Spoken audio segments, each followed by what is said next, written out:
why I got all these colors and things. Distracts everybody from looking at my stupid face.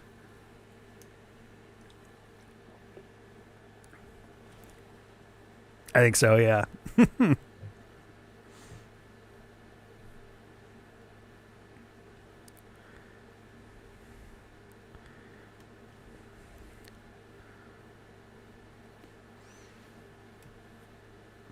Oh, jeez.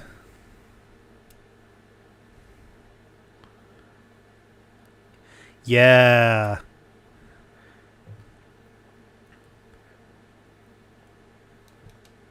Right? Aim gang with the ability to say, I'm not around, don't look at me. Do not perceive me, please.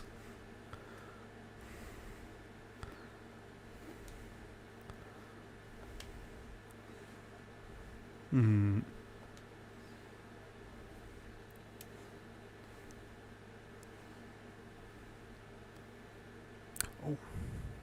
Received at like 2 a.m. doing something on Steam. Right.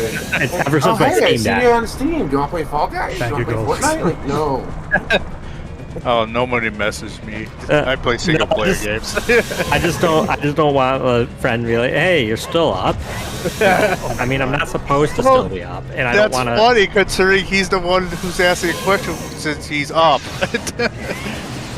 Yeah, you're up too. Oh, God. Okay, thank you.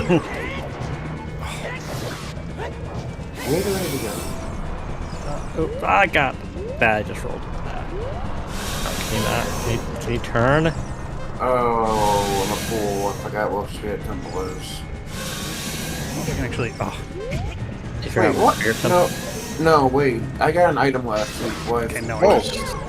Oh, bombed you. Okay. Oh, it's going to waste so much time. I might not be able to actually kill him right now without the tunic. that's better. Small For, key to treasure box shop. Oh, nice. two more prizes there for you. Yeah. All right, I'm gonna go back there then. I have no clue. I've been up since 5 a.m.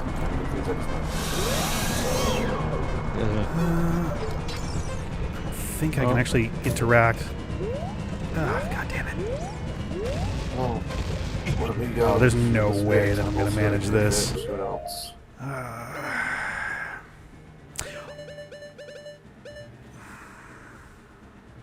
Left, right. May as well try that. I don't think it's going to matter, but... Are you PK today? Hello, agent. Kinda. I will be in a second. But we'll see. You have the key I just gave you. Yeah, I know. Like I said, I will be in a second. Okay, so that doesn't help for that. That's good to know. Oh, that's. Ugh. I don't think I'm beating Volvagia today. At least not without the tunic. Oh yeah, that would be hard without the tunic. Is it available in any of your shops? Oh, The you Goron? probably don't have a big enough There you go. wallet. I don't think... I forget if the Goron tunic is $200 or $300 rupees normally. Because I have a wallet that could get me 200, but I don't know if I... Oh, damn it. If I... holy shit. Jesus Christ. Oh, fucking hell. I don't know if I have it as an option cheap enough. Because I think the Zora tunic is usually 300, and I can't afford that. It's probably the same price, to be honest. It's probably on the right side of a shop somewhere. The shop that's all your own stuff. Yeah. Oh, I got it! Oh, boy. Nice. Jump attacks are definitely the way to go there. Holy shit. Oh yeah, that's double damage. Plus, even quad damage if you have the big guns. So Yeah, exactly, yeah. Nice. Damn it, forgot about that. Whew. Okay, cool. What is my spirit?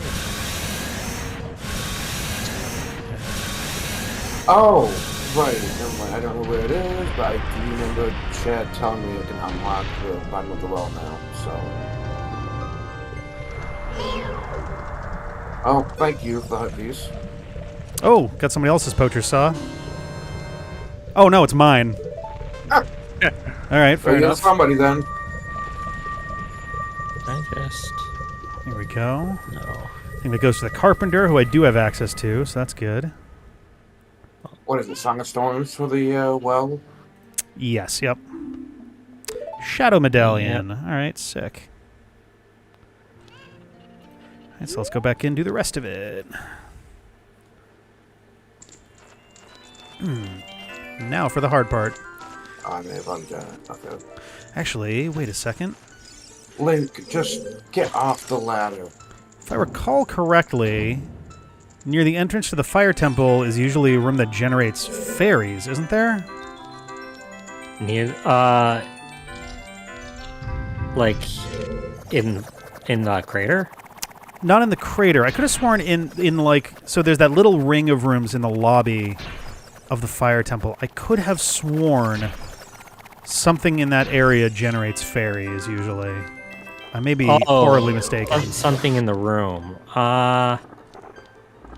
Maybe. Nothing I usually bother with is the problem. Right. Only reason I want to grab it is because I don't have the tunic. So it's like if I can have that to give myself a second run. The torch when we play the song of Storms. Okay, so apparently there's no entryway in the bottom of the well as an adult. Okay. Oh, okay. I think I know what you mean.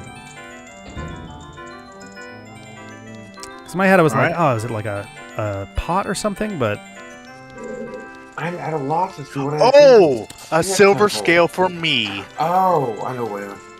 Oh. Does that help you? Yes. And a sick. sculpture token for you, Shad. Yeah, I don't need those anymore. do we mean this room, or are we talking All right. the one in front of the boss door? Second. That actually helps a lot. Yeah, no, not this. We get you into Zor's no, where does it? Yeah, Zor's domain from Oh yeah. Lake Hylia. Yes. Oh, that was the other thing that I had. I was like, there was one other place that I could go, and it's that I can go to Zora's Domain as a kid now. Wait, does that affect you as an adult, or? Yes, but that shortcut Yes. doesn't exist as an adult. Oh, okay. Yeah, it's frozen over. All right. As an adult, really the only use the Silver Scale would have is getting the shortcut between Lost Woods and Zora River, and that's not really going to be worth anything. Because you should be able to get to both. What about the? Oh, that's Lost Woods. Okay. Damn, I thought I was gonna. Okay. I mean, it's good to have. All right. Let me put that on there, though. Sorry, Vic. That's all right. It's mostly just the surprise. I had broken a pot and then immediately froze, and I was like, whoa, wait a minute. Okay, Goma or Goma equivalent. I can do the rest of, or at least another chunk of the training grounds too. It is Goma equivalent because I already beat Goma, so I know it's not Goma. 23 is number 1. Alrighty. Yeah, I'm trying to think of Spirit Temples, because it's not Spirit Temple, because that's another dungeon. There's a Skulltula in this room? That can't be right. Does it ever bug you that you know some part of your brain space is occupied by something just forever that you probably don't need? Like, I will probably lose most of my memories before I ever forget 23 is number 1. Oh, God, yeah. There's core memories that get unlocked when I completely forgot something and then see it out of the blue. You know what?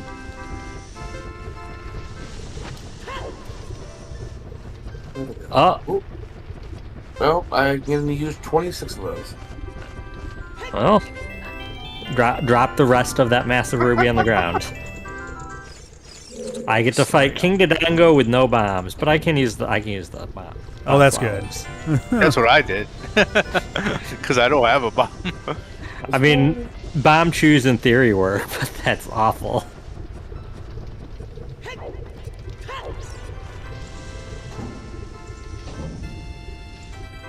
Ow. Can you... always forget about the my shield. No. Oh no! Did your shield burn up? No, I got it back. No, it was the. Oh, it was that the, goes. It was the thing. I mean shield, but. Oh. Well, I mean, at least, yeah, you can just kill them and get them back.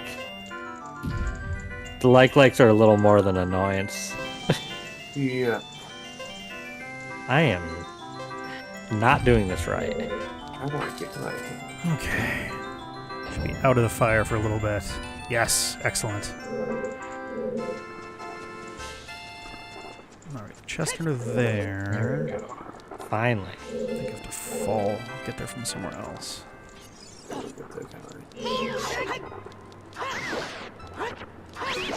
Alright.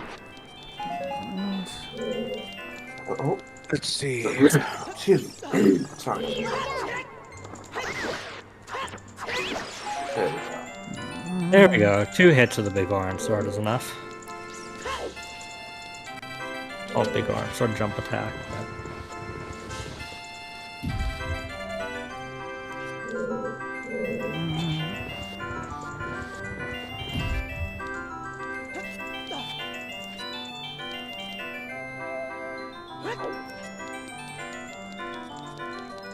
What do you have for me? Oh. Oh, goddamn. Oh. Wow, what a great reward. Okay. What was it? What was it? a Rick fool. Fool. I just climbed a ledge and I wasn't sure if I was actually on it or not. Oh boy, the Zora Sapphire. Oh, sweet. That's Oh, a third of a whole check. For- I guess 2 checks. It is 2 checks, to be fair. Yeah, and I mean, I had one of the stones already, so I only need Oh, one yeah. more to be fair. But, like, I had to go through the dungeon anyways, and it's not like that was a particularly hard boss. Okay, so that is... No. No. Okay. that good tree. Ah, Where was my the Gerudo maze. training ground? Oh. You know, I wish the Gerudo... I wish this warped me to the... outside of Dongo's cavern, because that would have been faster.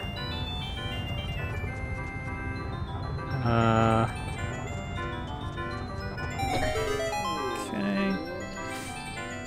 Fire Ow. zone. Back to back. Dude, I froze, and yet there was no ice around me. Oh, weird. Oh. After it broke. Oh, I'm like- hey! Sweet. Some silver rupees for Shad. Oh, I guess I'll get it after I'm done warping. Guess we'll call that Boulder Maze lower? You know, this is so annoying that in order to get to the other temple, that's the entrance to the Spirit Temple, I have to go through the entirety of the Spirit Temple. Ugh.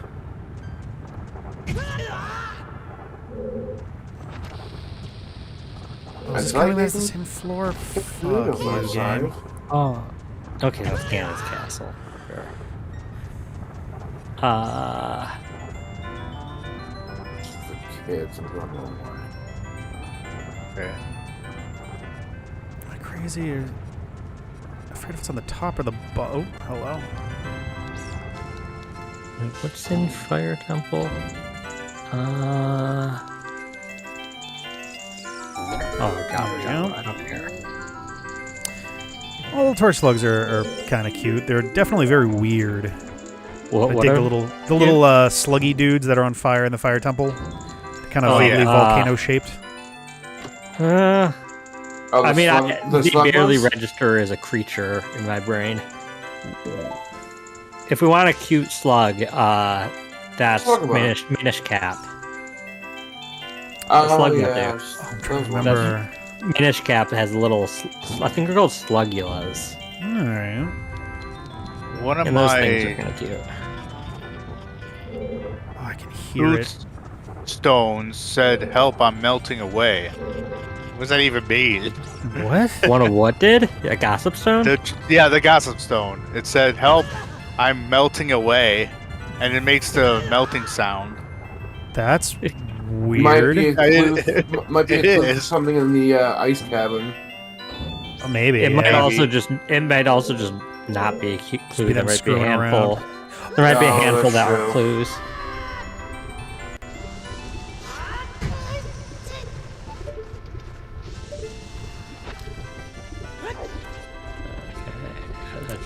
I gotta remember to wear the hover boots in there.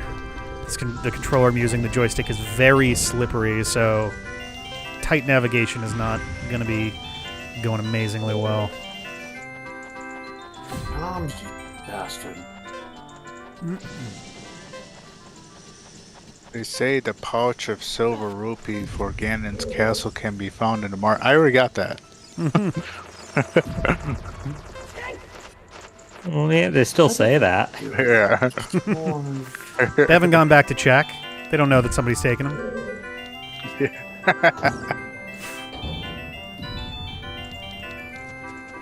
You thought it was?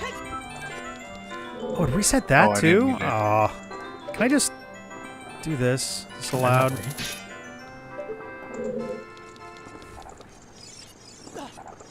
Can you be not broken platforms, please? Just do it this time. No.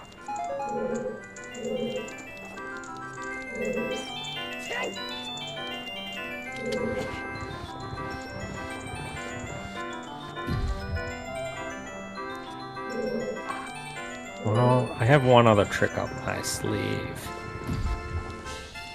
And that is Nehru's Love, which I never use. Really, game?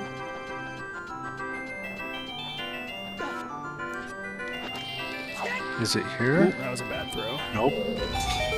Apparently not. All right. Was the game forcing us to where I have to use the stairs? Okay, I'll see how Oh, it that is a very good point from the Golex in my chat. Quality of life win. Even back in the day, they didn't make hover boots make it impossible to push or pull, which is very funny because they absolutely should.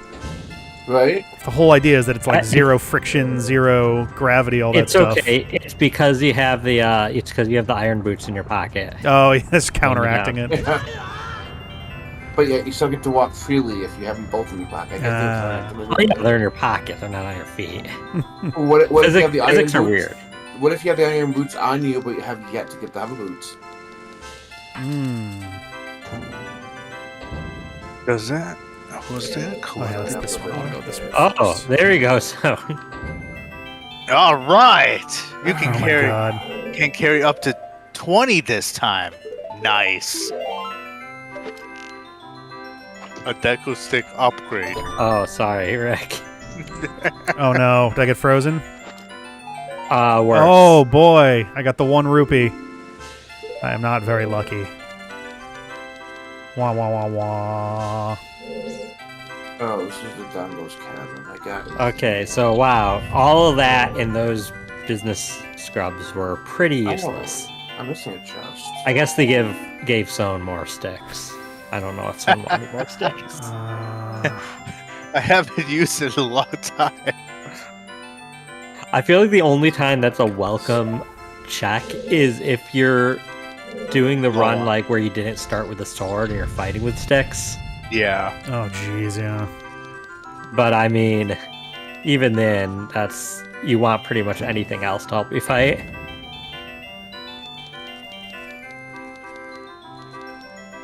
Okay, how do I get to the... Oh, all right. Interesting timing. I'm in the middle of running from the wall of fire. Well, Thank you, though. I'm progressively getting you better stuff. Alright, Alright. there we I go. got this. Okay. Checking that off. What else is there? Oh, this is what takes me to the top of the maze, isn't it? Yeah. So many different ways to go. I guess the stairs falling collapsing is hard-coded. For what? Yeah. Let's keep doing I'm just thinking that the stairs into Dango's cavern collapsing must be a hard code thing, else they would have definitely got rid of those for the window. The cinematic for it. Hey, Elson, how's it going? Yeah, basically all of the cinematics are gone. Yeah, but you still have to, but you're forced to watch the stairs collapse into Dango's cavern. Oh, yes. So it's making me think that must be a hard code thing. Yeah, I think because it's happening... I mean, everything's happening in-engine, but I feel like that one's happening a little more in-engine than most of the, like, full cutscenes. Doing alright, resting on my couch, having a fan blow on me. Great stuff. Trying to stay cool. Yeah. Oh, okay. Interesting one for you there, Shad. Okay, who sent me the frog? That was me. Oh, okay, we traded. Yeah. Thank you for another piece of art. Thank you for a frog. Oh, someone in my late guy.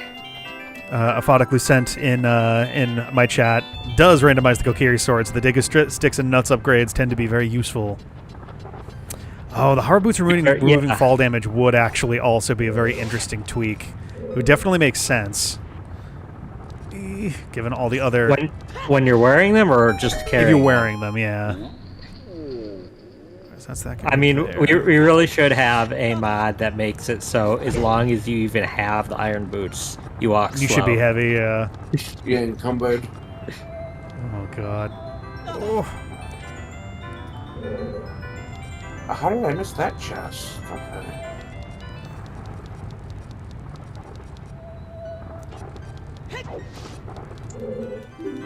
Oh, too far?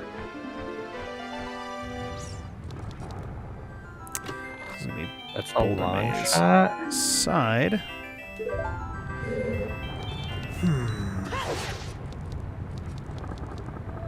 I gotta remember where the fuck this goddamn... I'm not really sure what this is for. I think it's on the Oh, I know. Oh, you know what? I got that, don't I? What's the...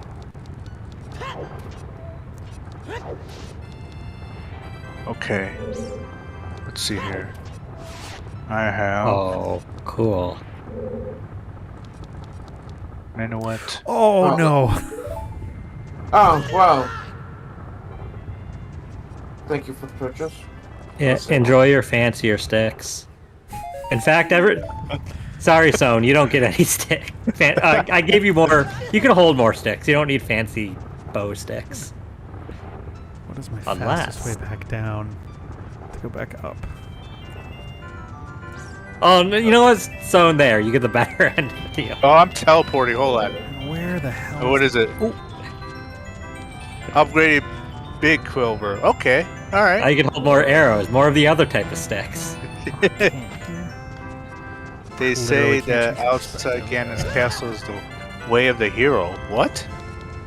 So the way of the hero means that there's a critical item in that location. Something needed to be. Oh, I already... If it's the Skulltula, I already got that. I don't think it would be a Skulltula unless a critical item is behind your Skulltulas, I think. But even then, it would require you need that specific Skulltula. Yeah. That'd be so situational. I don't think that it would almost ever be that. All right. Because I cleared whatever it was in there. I got the Skulltula and the... It might be the Great Fairy Fountain. Oh, okay.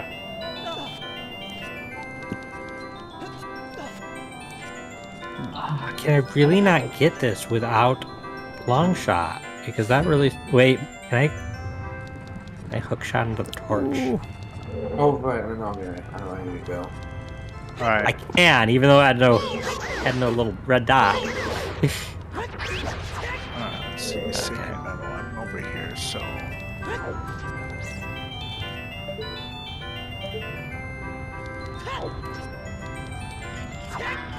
Oh.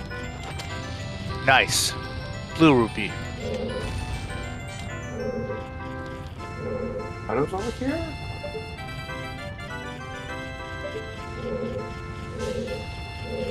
I want to see what...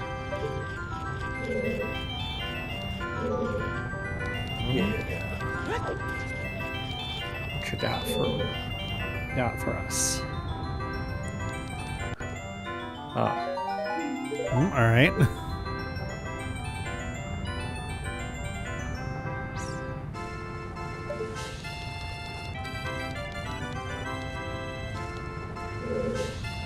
Okay, any bow out. Let's do this first, and we'll deal with that after. What? I thought. Oh, do I have to be? Oh, I have to be in here. Fair enough. There we go.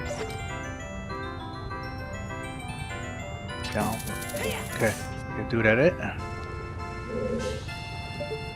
What?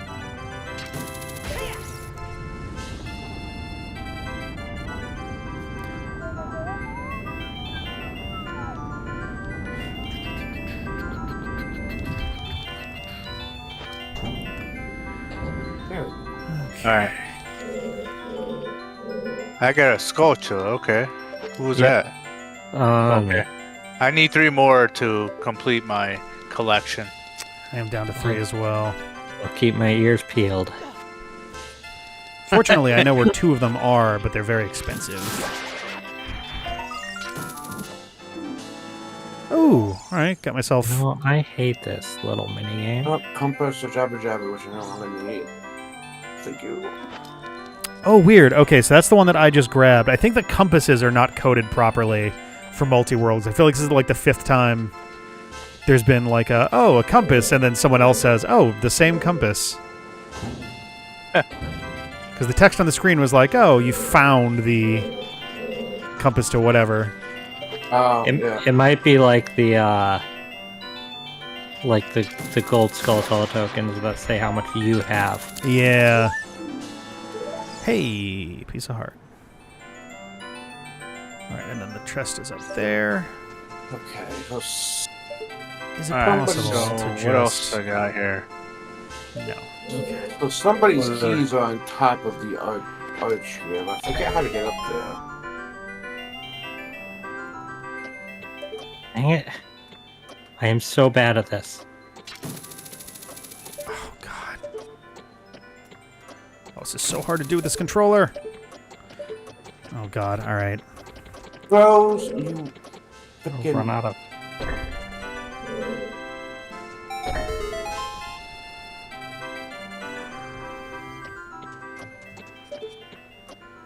God. Get out of here. Whew. What's this one say? And now I don't have enough. Cool. Ah! Oh, ran out of boy, arrows. barely got it. They Ah, say that Jesus Christ. Jabba belly hoards his Highland shield. Great, thanks.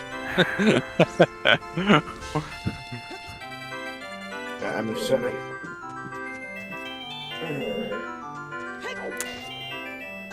Is No, I it ground didn't level? find Okay. Alright. So I Didn't mean to think do that then- at all. Try that again. I think otherwise I'm good on the top of the maze then. Alright, let me see. Oh, I know I oh. did this, but I'm just marking it off. I'm so annoyed. Yeah, I did this. I can't believe that I lost too many arrows. Now I can't even do this puzzle. I'm really trying to remember what I was given. Is it last this week. one? That was some story, but I did all of those. Okay, there we go. I was like, I thought I had to blow up a wall, and it was like a totally nondescript one, so... Oop, somebody's getting a bunch. Oh, Sewing. hooray! More that I can't fit in my pocket or wallet. Wanna send me some arrows? Sure, why not? Well, I meant to somebody have any arrows to collect to send me. Alright, let's do adult version of this. Oh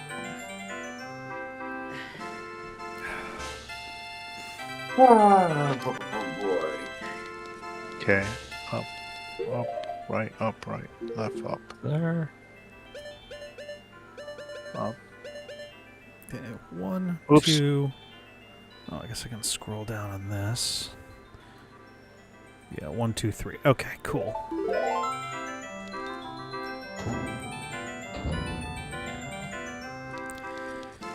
One of these days, I'm going to sit down and fork off of the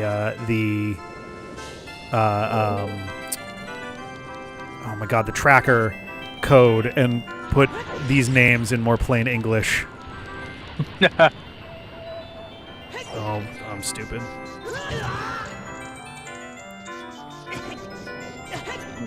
What's this called? How's the heat treating you all? It's fine over here. Yeah, hasn't been too bad. It's downpouring in thunder today. Oh, all I need day, to specifically so. not. Yeah, have it's been rainy today. Ooh. Yeah, it was very wet here as well. Tomorrow too, actually. Yeah, it's been off and on. An interesting experience was when the thunder and lightning, when it was coming through, I was getting ready to shut down my computer and all that because I don't like to have it on while it's going through. And as I was,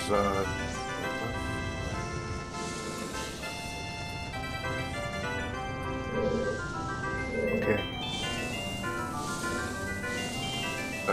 hey, You're saying? and I was a bit slow on, I was expecting it to come, it just came suddenly.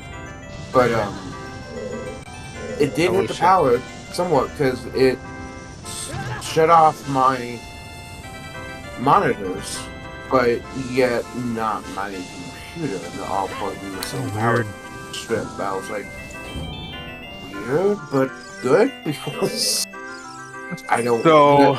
It was, I mean, there was something that happened with that, but I was just glad that wasn't the computer, because... Gossip Stone Really told me damaging. what I would get for the 50 gold sculpture. It's an eyeball frog. Mm-hmm. Is that even isn't that even worth it? Oh god. There's a check for somebody. Yeah. Yeah. How's an eyeball frog? So that.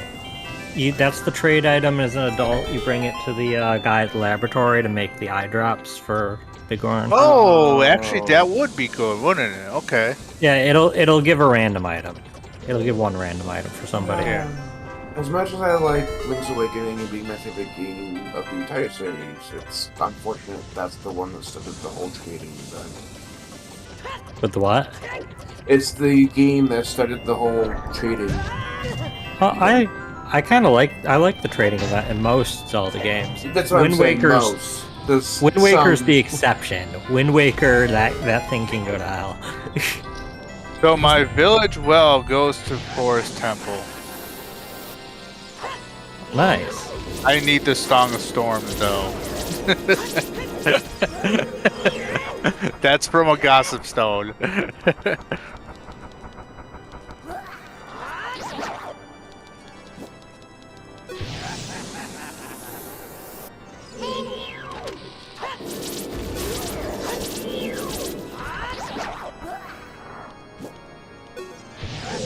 Wind Waker trading quest. One with the Goron trader. I was that gonna you say that's the one with all the Gorons, right? Yeah, that one. Yeah. blows. Good god. There's like 3 or 4 Gorons, and you just have to keep trading them the correct thing.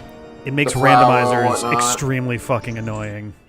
I for the randomizer, I was like, no, whatever the reward. I randomized for the one thing that's like the heart piece. Yeah. Because I could just follow a guide on how to get to it, but that was it. I was like, I'm not gonna deal with that bullshit. As much as I enjoy it. Yes, Razor Wolf. We are all 4 playing at the same time. If you go to the link in my stream title, you can pull up the multi-stream with all 4 of us going at once. As much as I Hey, the enjoyed dragon. the Wind Waker and the nice quality of life in the high def with the Triforce pieces and the Yeah. all that stuff, it's still, I don't know. I just didn't enjoy the open world with the water. And I like the idea of the different islands and all that, but it's just I personally, I really like it. I think even with HD version, the last like arc of the game kind of sucks.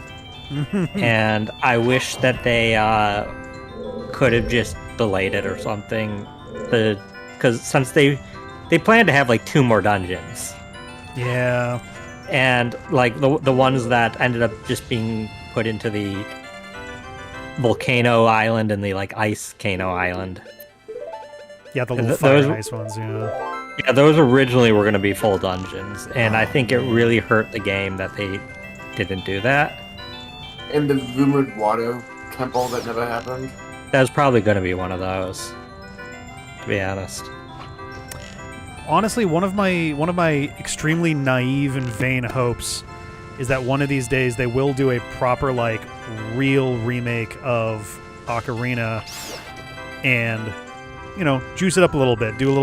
Do some things that were either left out from the original plans for this game or others.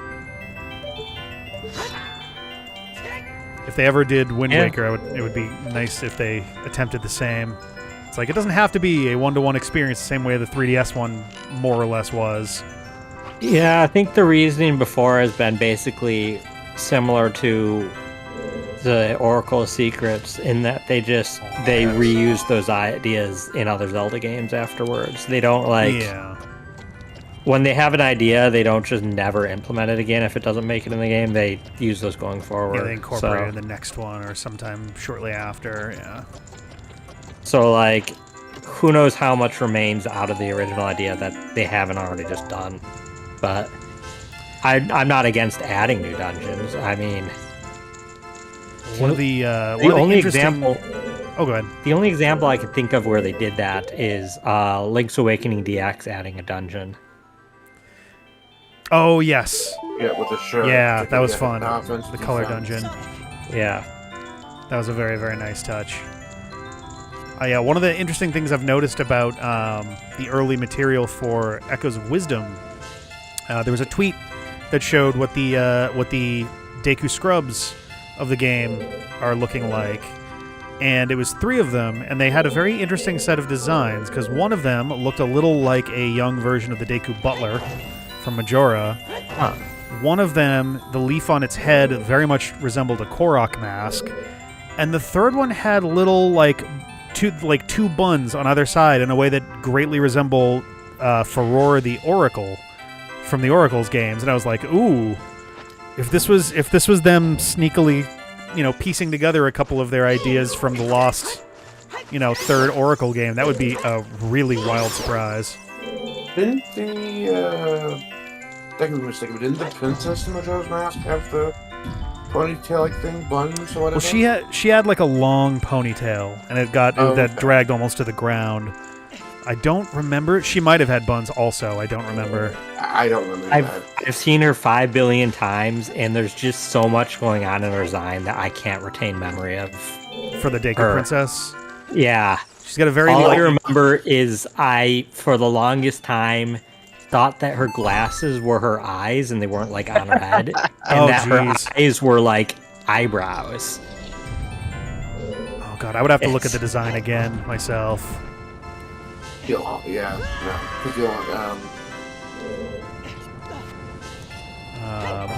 As for the question of who's got the most broken seed so far, I think it's somewhere between Shad and me. I think I had 5 consecutive streams that involved a very large amount of being BK'd, and I Shad feel like had it was you. similar.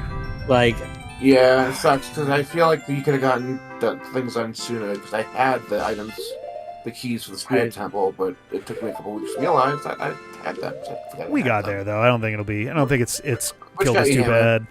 No. Yeah, because I don't think I spent any entire stream BK'd. Usually something would happen, and I'd be able to go do some stuff. Yeah. It was And just the only nice. time I actually needed to cheese anything was I went backwards through the desert a bit, and that didn't even give me anything good. But Yeah, so BK'd, for the question being asked, BK'd, the lore surrounding it is that someone doing one of these multi-world randomizer things with other people was so unable to do things for such a long time that they decided to go to Burger King. And they left their stream running, and they went to Burger King, and they got food, and they came back, and they were still stuck. So the legend goes. So it has become the popular term for literally being incapable of progressing further in whatever your seed is. Being stuck because anything you need to progress is in somebody else's game world. Last time you were pizza, though. I got DQ'd once. Oh, that means an entirely different thing. We got Dairy Queen. I was like, well, I guess I'm just gonna hang out for a bit. I'm really gonna I need the Song of Time for the last two of these. Okay. Well, that is a shame. Yeah, the stubbornness. I am going to do this. I could have gone and done another check, but I'm determined. I hate this thing. Okay, so I have to empty the bottom of the well as an adult to gain entrance as a kid, right? No, you sense you because you empty it as a kid. Oh, yeah, Yes. that makes a lot more sense. That makes a lot more sense. You just as an adult you learn the song, Okay. and I went then you go down there back and it was to empty. And I was like, I couldn't get anywhere. yeah, and then as a kid you go and you play it for the windmill, and then the guy is pissed, and then when you're an adult he's like, a kid once played this song and it screwed everything up. Yeah, I think when I checked it, it was an item for someone or I just did before. Man, all my quest items are locked behind something. Oh my god, I'm going through all my quest items. I can't do this. I just can't do this. Yeah, thank you. Oh, what is this? Thank you for reminding me, Golux, about Dungeon map for the Deco Tree. Okay, cool. yeah the Deku Scrub in the promo tweet also had a propeller head, like was used in Majora's Mask too. So it seems like they're all going to kind of be referential to various eras of the franchise, which is a cute thing to do with them, honestly. Yeah, that's cute. I feel like they kind of started doing that with Breath of the Wild. That Yeah. they with like just throwing in references everywhere. Yeah. All the older ones. I kind of like it a little bit more with the Deku Scrubs, where it doesn't feel like, well, here's a tunic that's that, and here's a tunic that's that, and here's a tunic that's that. Feels a little bit more character-y, but... I mean, Breath of the Wild and Tears of the Kingdom also had a lot of places on the map that were references to other Zelda games. Yes. That I liked just fine. That was fun. Even if some of them didn't make any sense after 10,000 years. You would never be able to recognize... You would never be able to recognize the ruins of a farm 10,000 years after the people... Yeah, I had no idea that was London Ranch in the supposedly Twilight Princess's water fountain area and whatnot. Oh, yep. Okay. Yeah. I think the Lon only Ranch ones is that actually... There's also the fact that sorry. they're from 3 different timelines that they have references. So, like... Yeah, there's a little bit of... man, those games... They were good. They were fine for what they were. I'm hoping that we kind of go back to a more Zelda-like formula going forward for the 3D games, and the mushing around of all the various timelines definitely. I feel like it did a disservice to some of the story crafting that the series has done over time. To just be it all just happened. And it's like, well, I mean, the timeline stuff's BS to me, anyways, and yeah, I don't care too much. I think the big ones, honestly, are like Wind Waker and Twilight Princess pretty much have to not take place in the same timeline. Like, both of them have backstories that explicitly contradict the other. Yeah, I kind of have always just thought of it almost like Final Zelda Fantasy of shooter? just Yeah, and alternate universes. That's kind of how they design them anyway. They just sort of pick and choose which pieces of lore they care about, and otherwise they're just like, whatever. Why am I here? Which I'm fine with outside of direct sequels. And honestly, in terms of direct sequels, Tears of the Kingdom was really bad at consistency with Breath of the Wild. Tears of the Kingdom's so fucking stupid. Well, like the frustrating thing was that they essentially had to assume, like the way they sequelized it was, all right, to make sure that nobody's game experience involves a thing that they couldn't have done or that they didn't do in the previous one, they just assume that Link does 0 side quests in the first game. I don't know, he had a house. I guess you do have a house. That's a good point. And that's like one of the weirder ones. That's like actually one of the more strenuous, tedious ones to do. The one that lore-wise as well. The one that lore-wise would make the least sense of why would, during all of this, Link invest in trying to buy a house. That is a very good point, yeah. What about building the town? Would you think you'd do that? I think so, because he's being a hero. He's helping other people. That's true. Trying to earn the money in their economy to buy a house for himself, just to display his weapons, I guess. Like, it doesn't make a lot of sense. No. Oh, I cannot remember. There was something. And I didn't like Tears of the Kingdom because it's the timeline was changed in the past for reasons I'm not saying for spoilers, but that's enough to where technically the timeline we were in doesn't exist. So I felt like it should not have changed at all. Oh yeah, okay. I mean, Tears of the Kingdom did some things really well, but it was very much a cash grab for people who really love Breath of the Wild. In a lot of ways, it's not as egregious, but it reminds me in some ways of Pokemon Ultra Sun and Ultra Moon, where with those it was explicitly like, here is the game we were trying to make with Sun and Moon. Buy this year's version of it to get the full experience. Tears of the Kingdom is not in that. Story. All the Ultra games were worse in story, anyways. Don't they like super soften Lucamine's whole thing? They make her a good guy. That you just didn't know what she was actually trying to do. It's like a weird, like, reverse character assassination where I kind of dug in Sun and Moon that she was so consumed with like all the shit that she was like discovering and wanted and all of that she like willingly let herself be taken over. Well, also she was controlled by neurotoxins for a very long time. We don't know how long. Yeah. But I think that was a cool plot. I mean, she wasn't in Portal, Chad. It'd be like if Black and White, Pokemon Black and White, if they did a remake and they tried to make Getsis like redeemable. Which is like, he is... it would kill me if they tried that because he is easily one of the most irredeemable characters in the series. Oh, he is by far. He is... He might be the... I would argue till I'm blue in the face that he is the most evil character in the Pokemon franchise. I feel like it'd be between him and Cyrus.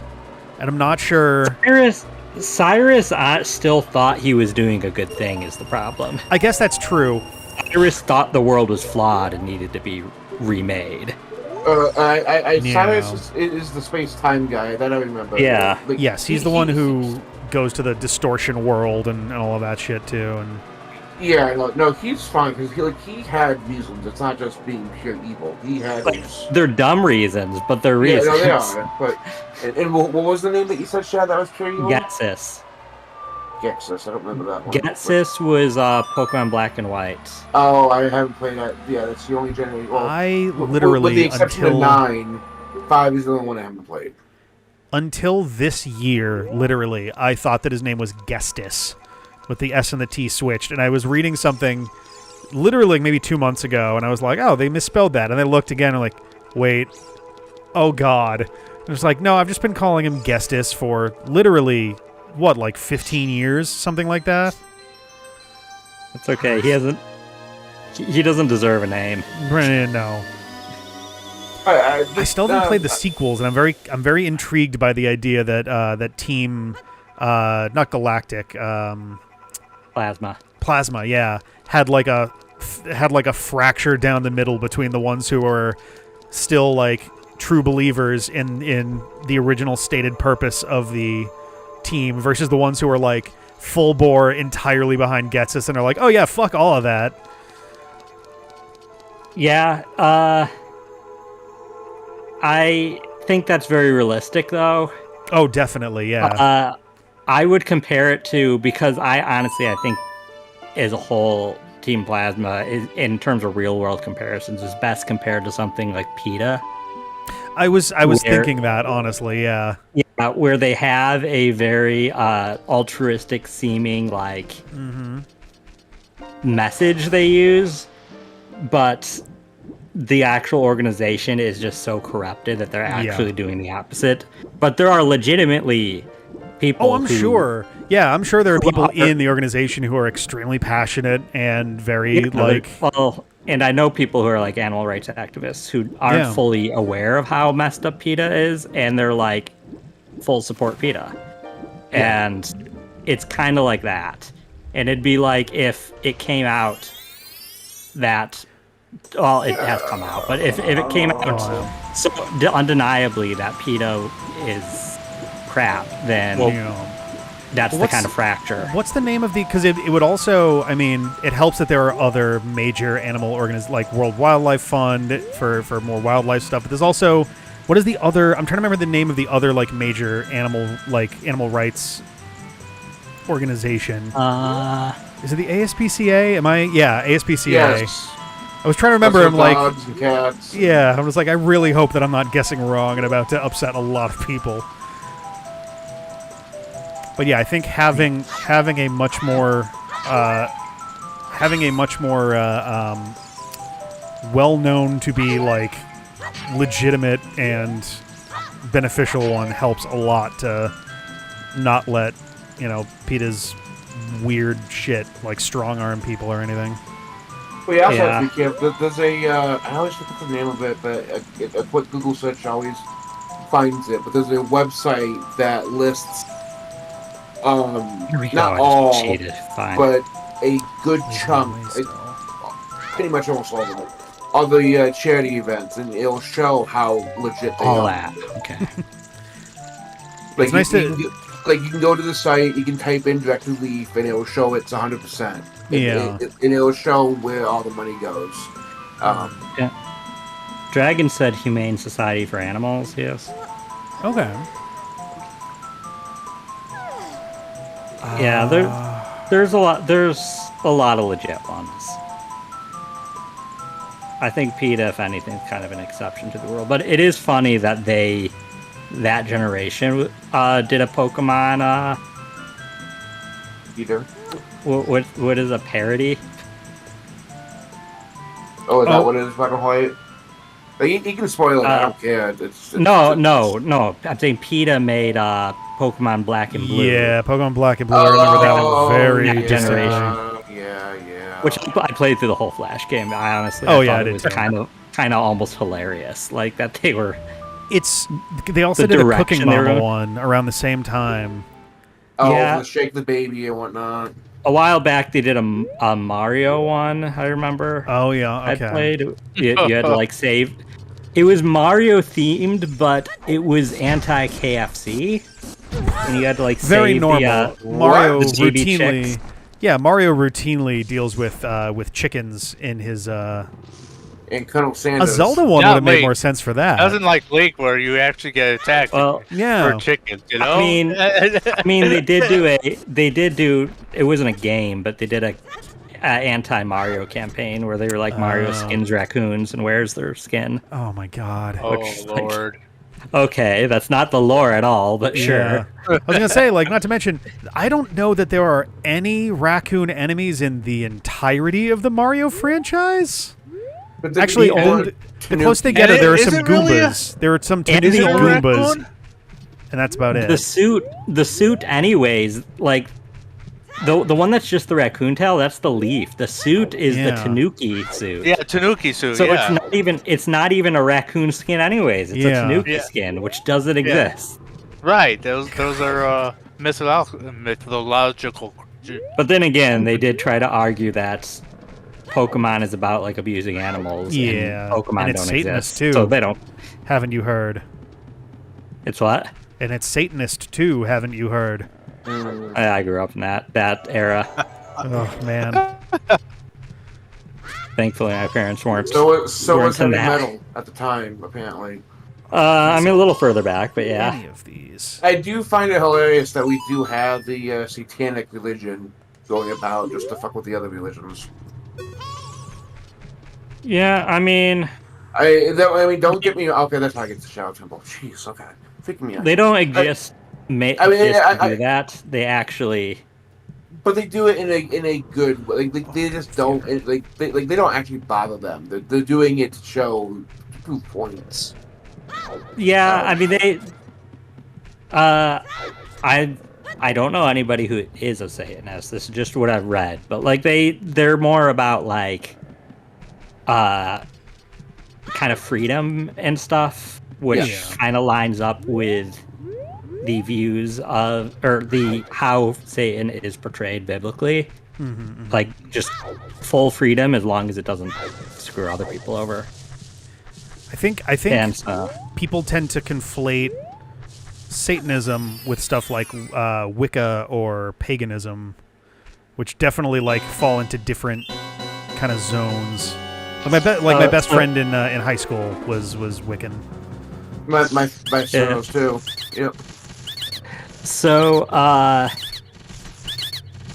mini story. It's not a secret. I'm a public librarian, and at my library, I've only once had a patron actually, because we're not in an area where we get books challenged much, like down south. Only once have we had a patron, but apparently a patron came in and complained to my manager that, in their words, that we had books on witchcraft in the religion section, and that's not a religion. Oh, boy. Which, for one, they were Wiccan, because I have managed the religion section. Because when I came to the library, I found almost exclusively we had Judeo-Christianity books, and that's it. And I was like, that's not okay. We need more more stuff in diversity, here. especially because we have a lot of Islamic patrons. But so, like, one, they were Wiccan books, and two, that's still a religion. I don't know what they want. Yeah. Like, Thanks for the heart and the Deku notes. I felt very fortunate in high school. So I went to I've forgotten the word for it. It's probably for the best, but like, was it parochial school? Whatever the ones are where it's like it was. I went to like a Catholic grade school and then a Catholic high school, which explains a lot about my just burnt out brain now. But I was very happy with they structured, because they had religion classes, and I was like, okay, well, whatever. But they had, and it was basically just like sophomore year, and it was 50-50. The first semester was like the Abrahamic religions, the three big ones, and then the back half of the year was just world religion, and it was essentially everything else. We got like Buddhism, Shinto, a whole bunch of just other, religions, but it was the full semester of it, which I was like, oh, okay, I wasn't really expecting that they were gonna let that long happen for that, so it's kind of nice for what it was. yeah, I was, for middle school and high school, I was in Christian schooling, and most of my Bible classes were kind of crap, and I think they were useless. Yeah. But senior year, the Bible teacher that taught the senior classes was very fascinating, because he had two things what he taught that year were two areas that he felt we should learn.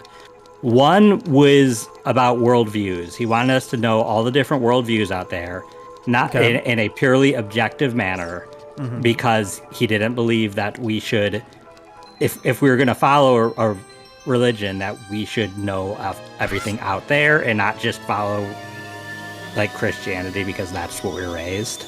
Yeah. And one of the oh, go ahead. No, go yeah.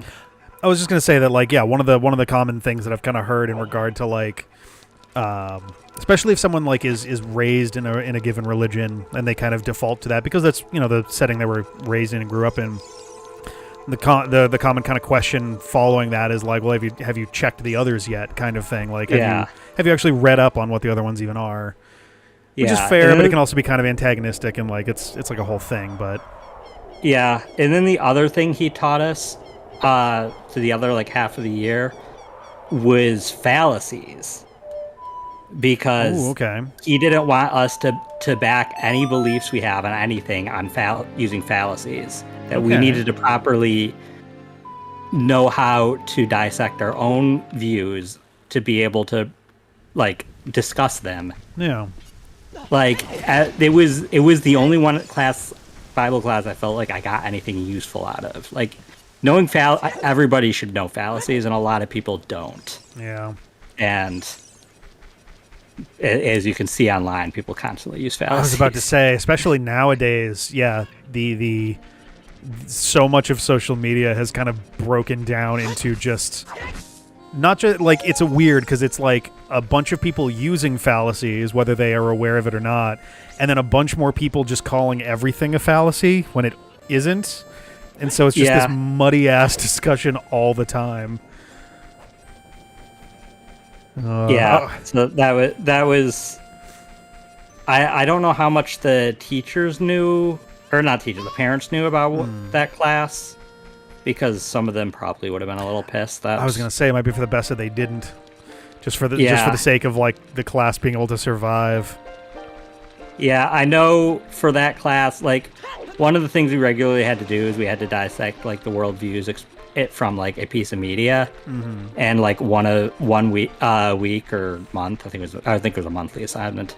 1 month I actually picked, because I got really into the DS game Magical Star Sign.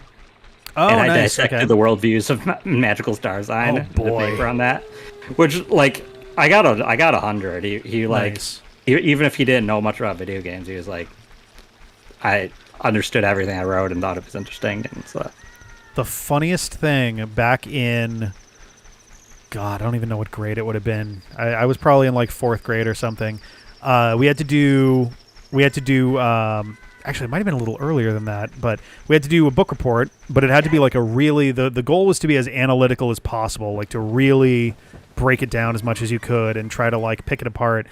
And you had to pick a book you really liked, with the idea being that a book you like, you'll either have read a bunch of times already, or you'll be more excited to kind of investigate its themes or whatever. And at the time, I was really into the one Harry Potter book that existed.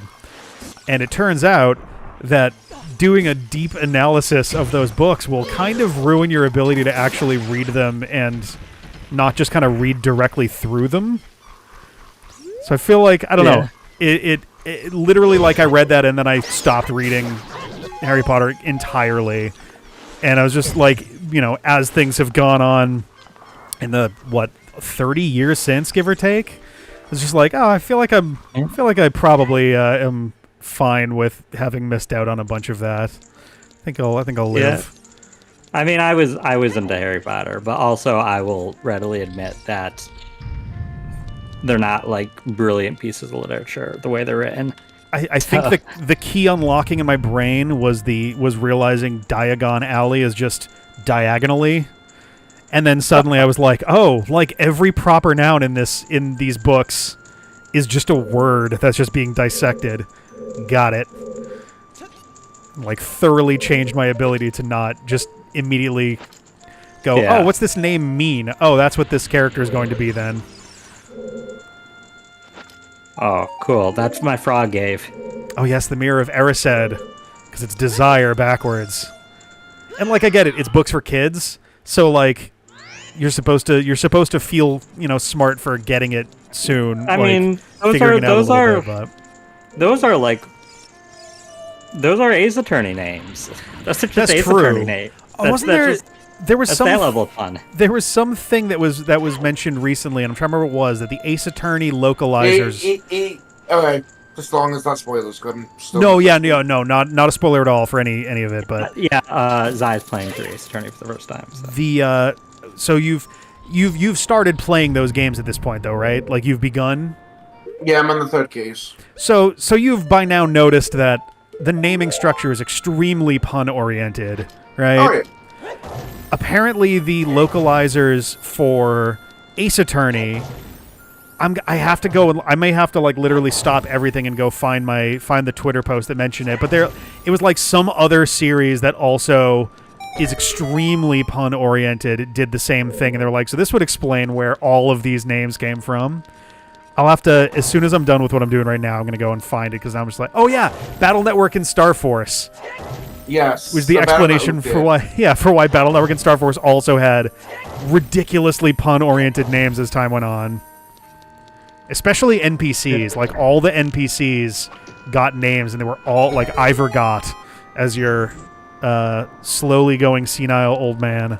Yeah, no, because before I even played Ace Attorney, I'm still trying to figure out, don't say even if it is or isn't, because I'm still trying to figure out Edgeworth's, because I don't even know if, because I know it's Miles Edgeworth. I'm still trying to figure out that one, but the only one I knew going into the series was Phoenix's, because he's supposed to be like rising from the ashes, and he's always right Yep. on his cases. So Gotcha.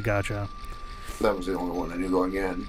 Yeah, it's definitely interesting how I feel like the series. I mean, I only got about, I guess, halfway into where the series is nowadays, but it feels like they almost try to like fake you out after a certain point too, by giving names a certain way and then like double clutching on it or something. But also, it's been a while since I've played the games. I've been debating going back and either playing them myself or having like Jeff or someone on our side who has not played the games at all play through it while I like hang. Like, if I don't know that, like, if I can't figure out what the pun is for the name, I will look it up. But notice culture. Thanks. After I'm done with the case, because I don't want it to be like a I don't name. recommend looking them up until after you're like done with the series, because some recurring characters you will find big spoilers if you look up. Yes, yeah, agreed. Just looking up their name. There's a GameFAQs page that I have bookmarked that lists just the names and what they mean, and they actually organize them by the game. Oh, that's good. Okay. So they did like a spoiler-free kind of. Yeah. Nice. All right, they're saying here's the names for this case, for this one, for this one. So, but I don't want to look at. But I will only look them up until after I'm done with the case, because I don't know if the names are like hints or anything to. Sometimes they are. Yeah, and if I can't figure out the names, then I don't want to. Yeah. Or even if I do figure it out, I still may not see the reference at first. Yeah, and I think that's a good mindset, because you will spoil, especially when it's like it's named this because of this reason. Like, for one, I know it's not, but like the case I'm in now, like you've played through it all, right, Rick? Yes, yeah. I played through all of the Phoenix Wright ones, and I played the first Apollo Justice one as well. Okay, so as we know, in case 3, there's a kid called Cody Hacker, which we know it's just a code hacker. Mm-hmm. So, like, obviously that means nothing in this one, at least as far as I know. But if like the case was around, like, based on like a computer system or a server or whatnot, that you'd have a pretty good idea off of that like, ooh, there might be a connection here. I could be wrong, but I think his last name Hackins also, though, is a reference to the sword he carries. Oh yeah, they love double entendres all over the place. Because he is, you hack with it, like, in a different way. Oh, okay, yes, okay. So I took it as code hack because Cody and hacking, and then the whole. Did you say you finished? Did you finish that case? No, I'm on the other Okay. one. I keep having I'm stuck on part of it, and I'm trying to forget it. And I keep pressing, and I have to keep loading the game because Edgeworth keeps pissing. I keep pissing off Edgeworth. Like, stop pressing. Have you cross-examined Cody Hackins already? No. No. I don't know. I'm on Salmonella right now. I don't know if he was before or after Cody. I don't remember off the top of my head. I just know right now. Don't say anything else then. Yeah, no. All I know is that I already figured that he was on. I expected him to be on there because of the freaking saying you're prime suspect number 1. Yeah, they straight up say they're going to put him on the stand. So that's I was like, well, if he's prime suspect, well, not prime suspect, but like prime. Candidate. I'm like, okay, witness. We'll see him later. Witness. It's not even that. I am definitely seeing these cases as like the what was that show? Like Boston Legal. Like any character you see in that episode, you know they're going to be up on. Going to be a part of something. Part of something on the witness stand or whatever. So any episodic procedural. If you see a celebrity walk in, it's like, oh well. Gee, I wonder who's going to be an important part of this. Right. And I'm already like, even though I don't know, I feel like I'm already heavily leaning into, even though I don't have proof, I'm still holding it back that I feel it's, at least in this case, that it's the oh, I don't remember her name, but the one that does all the production art and whatnot. For what? She does the backstage handiwork. She like cleans up the she does the Penny Nichols. maybe she's someone in One in glasses. glasses. The one Yeah. in glasses. Yeah, that's Penny Yeah. Nichols. Yeah. Like the only reason why I'm thinking it's her is because, and like I said, I'm not going that way. It's just a thought because I used to watch a lot of CSI and all that, and a lot of times, CSI, Criminal Minds and all that, and like there were a lot of episodes where the main culprit was the one that had the least amount of time on the show. They talked to everyone else. They wanted your minds to think who it was between them, and then they would always do the gotcha of the one being the least seen. And it got old because it gets way too often. So I'm hoping that's not the case with this one, but it's just that's what just made me cross my mind with it. Okay. But it's, as of right now, I'm pressing Sam right now, and I really don't know. I don't know. It's no, not this way. I having Lens of Truth sucks. Yeah, I some will of the say- cases are really hard if you want to do it without looking anything up. Yeah, no. I want to try to figure it out if I can. Oh, And one more. right now I'm stuck on Salmonella, Cultura. but I find it absolutely hilarious. Like I noticed it during the second case when it was like I was confused. I was like when Mia shows up in Yeah. Maya's body. I was like okay, that's fine. I get it, the spiritual all this stuff, whatnot. And then they go back to court, and like they have the scene where they show behind the where it's like the whole the whole thing where it shows Edgeworth on the left, Phoenix on the right, the judge in the back, and because you seen the back of the person being of the witness and all that, and I had to Yeah. laugh because it's like I wasn't even like I was expecting Mia to be there spiritually. I wasn't expecting them to actually include her physique. Oh yeah, no, that's There that's as just well. the thing with the spirit channeling. They get their body. I was like, wait a minute, those weren't there before.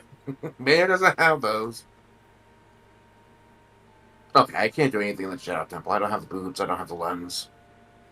Okay, I am actually running out of checks, but I'm getting a little close as well. I'm double checking my Shadow Temple stuff for the moment, but I don't have keys, so. But I have been enjoying it for the most part. I understand it's just the case of the week. Same thing, object, push, and all that stuff. But it is interesting how they're doing it so far. yeah.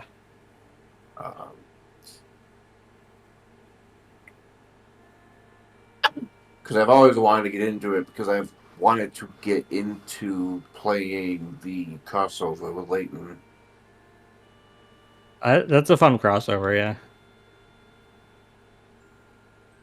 Can I do That- anything with this? That crossover came out like just after I found Ace Attorney and played through all the Ace Attorney games that were out. Oh, nice. And I played Professor Layton since the first game came out. Like I've always played Professor Layton, so like when that came out, it was very timely because it was like, oh, cool, I'm just got into Ace Attorney, and I've always been into Professor Layton. So I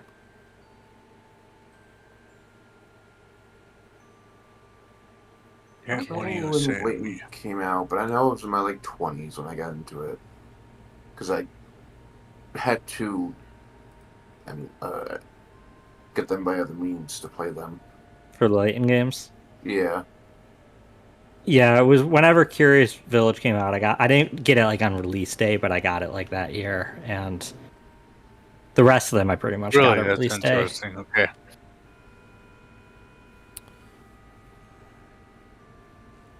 But unfortunately, who knows what's going on with level 5 right now? So Yeah. I think level 5 may be like We on knew its. they were in. Well, they merged with. I was just gonna say they merged with Concept, which was like getting like an arrow directly to the face in the middle of them already struggling with a lot of their stuff. Like just was it today? They just announced Fantasy Life Eyes being delayed indefinitely. Oh God. And Well, Leighton 7 already got delayed indefinitely. And so they have no games with release dates now again. Did I misread that thing? Because it sounded like they said they would talk about the date of that event that they mentioned. They said they'd talk more about the game then. They didn't say. All they said for the date is that it was delayed indefinitely. Did I misread it? Jeez. I mean, even before all that, like there was when they pulled the games out of the U.S. What was that, like a year or two ago? When that was like the beginning of it all. Yeah. I don't know. I was hoping that their announcement of new games meant that they recovered, but Yeah. now I'm a little nervous again. Yeah, no, same. Because all three of the games they had currently announced are things I was interested in. So So the thing that Epic posted, it says that we plan to, although they may not do, it just says we plan to announce more details about the new release timing and... yeah, which is very vague. It could be like Professor Layton, where they just said they're pushing it back to 2025. That's 2025. No, that's true. Okay. Which is vague enough that that's not a good sign if they don't have even an idea of the quarter that it would be done. Yeah.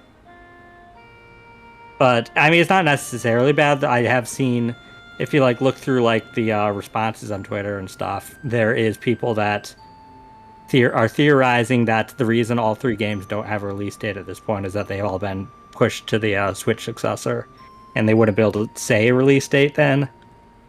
Which itself sounds like it's getting pushed back too. You think the successor is?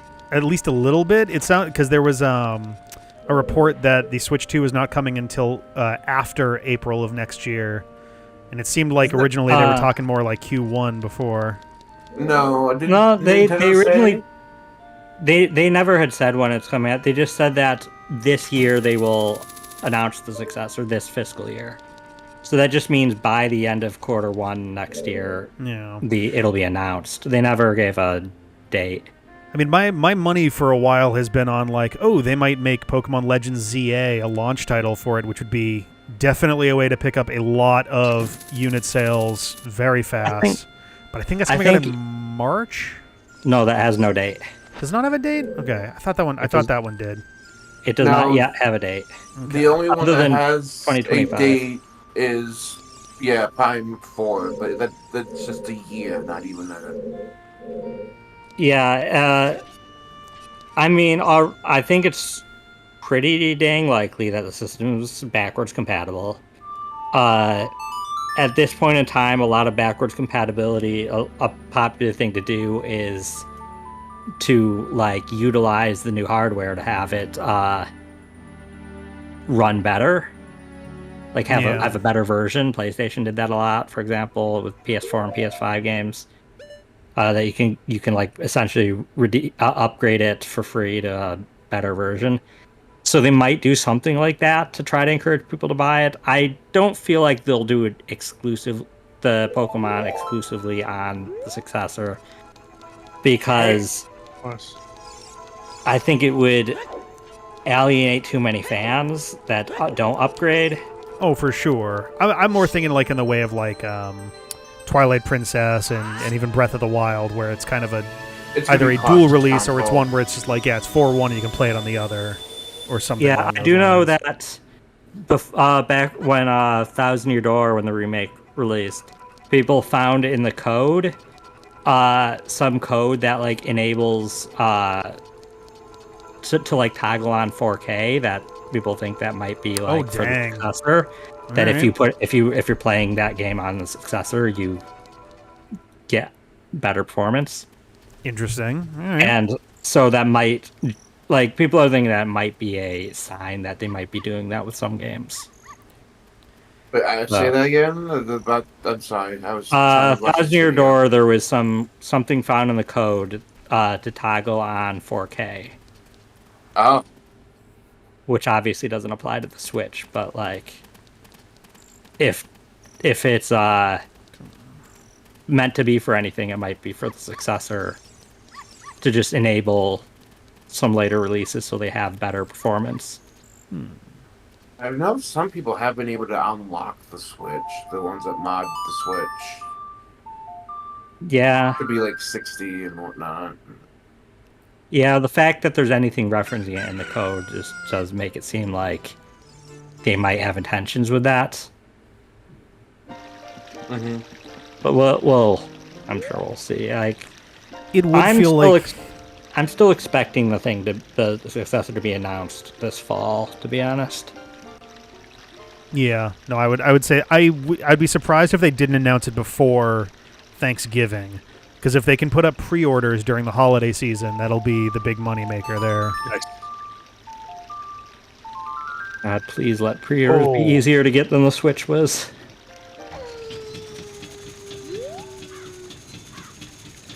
Also, they definitely need to make sure it's 4K at this point. I think, like, they kind of are memed on a little bit for being, like, a step behind in tech, but honestly, the games are so good that who fucking cares? But also, 4K is kind of rapidly taking over in terms of, like, fidelity and resolution and stuff, and it would make sense for them to actually try and make that happen for the next one. I don't know how I feel to see Mortal Kombat 1 in 4K on the Switch.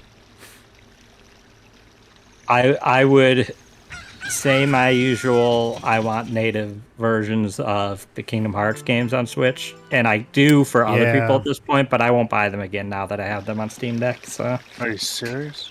I've got the 1.5, 2.5, and 2.8 collections for PS4, I think, at this point. Like, Yeah, I'm definitely not buying them again, but they should be So- natively on there, though. So I have all the games on the original hardware. And Nice. then I got the 1.5 and That one. 2.5 that got released individually on PS3. Mm-hmm.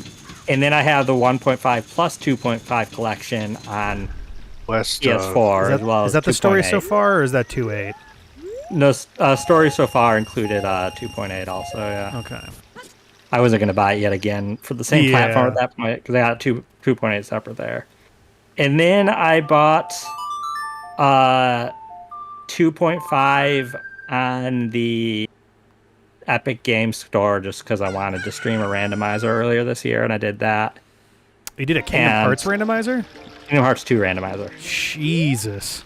That That's been sounds up for years. very complicated. There's a few streamers I watch on it. It's quite It fun was to watch. weird. Yeah. It was weird. I don't believe think it. I'll ever do it again. Yeah. I will say I did not randomize any super bosses in the pool because I was Oh, too God. worried about getting them early on. Yeah, holy shit. Those things are a I'm- nightmare even normally. Like, Well, yeah, I especially know because as I say, I now got it on. I got all the stuff on Steam when they released because they were discounted at release, oh, man. and so I'm currently almost done with all the super bosses in Final Remix on my own. Yeah, we're currently trying to sit through Kingdom Hearts Unchained Key, and then I think we're doing Unchained back Key? cover shortly Oh, after the that. mobile. Before we my- get into 0.2, I think. We're like so close to actually doing Kingdom Hearts 3. Yeah. We've been sitting on it for like a good year or two at this point. One of my Yeah. gossip stones says 2 has the wolf. best lore. What was that? I'm One just of my saying that. gossip. Go ahead. Oh, go ahead. No, go ahead. Go ahead. It's I fine. said one of my gossip stones says wolf. What the fuck? Yeah. They got some jokey ones in there, I guess. Yeah. Oh, I'm God. checking all the everything. I didn't want to go adult yet. Oops. Maybe. But yeah, no, 0.2 has like the best lore. Uh, Shad, you know it. And you know what I'm saying. Oh, do you mean one specific piece of lore? Yeah. Okay, yeah, no, yeah, sure. Very specific. I know what you're referring to. But yeah, I'm currently just trying to go through everything. Again, I'm kind of taking my time, but going through it, trying to 100% every Kingdom Hearts game, hoping by the time I get through them all, because I'm still only at 2. I still have a lot to go. Yeah, there's so much after 2.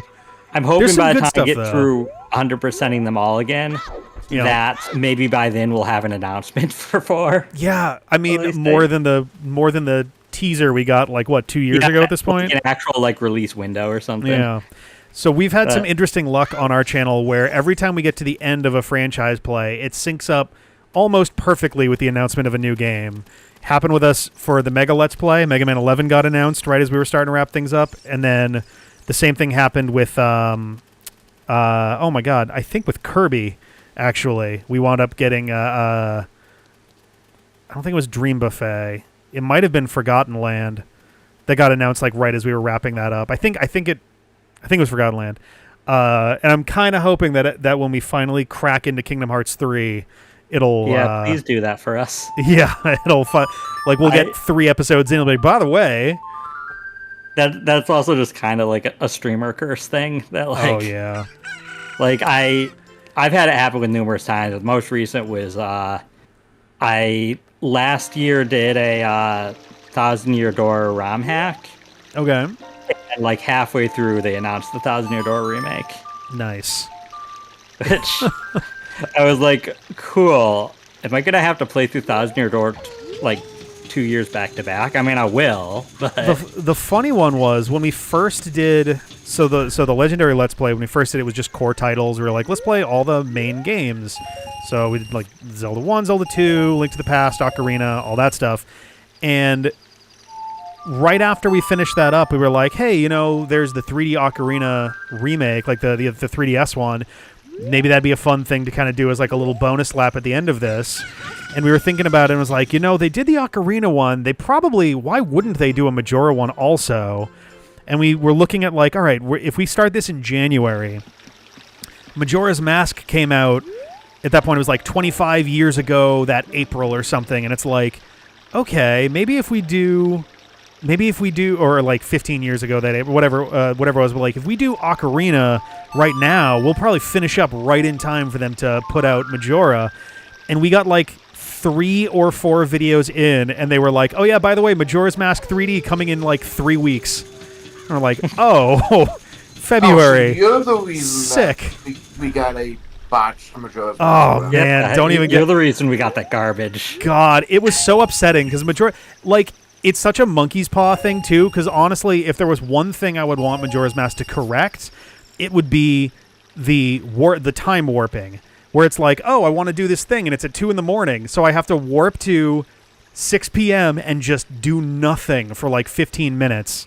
And they made it so you could go hour by hour. And the cost of that, when the monkey's paw curled, was absolutely assassinating all of the bosses in the game and making them all terrible. I mean, not just that. Zora swimming is worse. Oh, it's so bad. They changed a lot aesthetically of Stone Tower Temple. Yes. No one's licking their buttholes anymore. And that even not looking at the massive eyes on the boss, they kind of. I don't like how they changed Twin Mold. Yeah, the Twin Mold fight. The third and fourth fights changed a lot. I feel like you could mostly fight the first 2 the same way. That was very much the situation where the fight was already bad. They just made it bad in different ways. And I was like, I would have thought that Georg and Twin Mold could only be improved, and then they made both of them like not so good. Twin Mold, I wouldn't even say was even all that bad beforehand. Yeah, how do you ruin Goat? Goat is one of the best bosses in the Zelda series. It is so great. Fun to fight. Maybe throwing that massive eye on it, that ruined it. Maybe our most iconic video we've ever done involved us fighting Goat. The short spoilery version is we entered. I think I was the one playing. We entered the Snow Peak Temple like on the dawn of the. It was like right before dawn on the 3rd day, and we didn't realize that we had I forget if we just had forgotten to slow down time or if we had just been playing for all and weren't paying attention. But we realized, like, oh, we have 24 in-game hours to beat this, and I think we managed to beat GOAT with about 35 seconds left before game over. It was fucking close. I think I've come close to GOAT before. So it's, oh my god, it was a nail biter in a big way. That's why I made quit when I was a team, because it was like I didn't have enough. I had like 5 minutes left. I don't know if I was not going to win. I was already annoyed that I would have to waste time to go do the entire dungeon again. That was the thing, right? I was like, so I was like, I'm done. Stuff like that was what got me to not finish Final Fantasy VI. Died twice, both times losing tons of progress. There's certain games, well, a lot of games, that are the best time you have with the game is the first playthrough, and you always wish you could recapture that. And then rarely there's games that I think the best times are subsequent playthroughs, and I think Majora's Mask is a game that's better in later playthroughs when you know where things are. I think I'd agree generally. I think the tone of the game can be a little overwhelming that very first time, but and it's also the time system could be a little overwhelming at first. But when you know what you're doing, it's a very fun game to kind of try to optimize your pathing so you don't have to wait. Well, relatedly, at some point I want to go back and replay and actually finish Final Fantasy 13, partly because I just want to actually have finished it, but also I forget if it's the first sequel or the second, is kinda sorta a like time management backdrop to the whole thing. Like not time looping in the way that Majora's Mask does, but like everything you do requires a certain amount of time, and there's a timer, I guess, that's counting down, and you can increment it a little bit, but it's always counting down, and sooner or later you have to just go for broke and try to finish the game. Yeah, and I'm just like very Persona intrigued by that. I guess that's true. Persona does that too. I've played other games that do too. One of my best friends, his like secret guilty pleasure, one of his favorite games is a game on the I think it was 3DS called Stella Glow. Okay. And that also has a time system like that where you have finite time in each free period of the story, and you have to choose how you want to spend it. It's a tactical RPG. So okay, so that kind of blends together nicely then, because you're already kind of doing a lot of strategizing and stuff, so it does kind of like meld. Yeah, I played through it too because of course, if he loved it so much, I was going to play through it. No, but I think I got it around launch anyways when he was hyping it up. What's the name of it? Stella Glow. He doesn't recommend it to people because it's also kind of a waifu trash game, he'll describe it. I'm fine with those. I've played plenty of the visual novels. Yeah, it's like there's a romance route with each girl, and all the girls are minors, though the main character's like 17. Oh, so. well. So he's still technically a minor, but like they range from like 10 to 14. So like it's Japan. Yeah. There's a reason that it's not gonna ever be something that is mainstream popular outside. I mean, it wasn't even popular in Japan. It was what studio made it? It was some smaller studio. I don't even know if they still exist. I don't think they do. Yeah, it's definitely because it's definitely like Keys, because that's Plan Ed and all that, but they wouldn't do that anyway. The closest in terms of like the game's like vibes, kind of. The closest I could describe it is if you ever heard of the Conception series in 3DS. I don't know if I've heard of that one. Okay, that's also weird Japanese. That one you like through a magic ritual with the different girls in the game. You like make magic baby monsters. Oh god, that's why it's Conception. Gotcha. That makes sense. It's very sketchy. It's very sketchy. Oh no. No, that's Japan.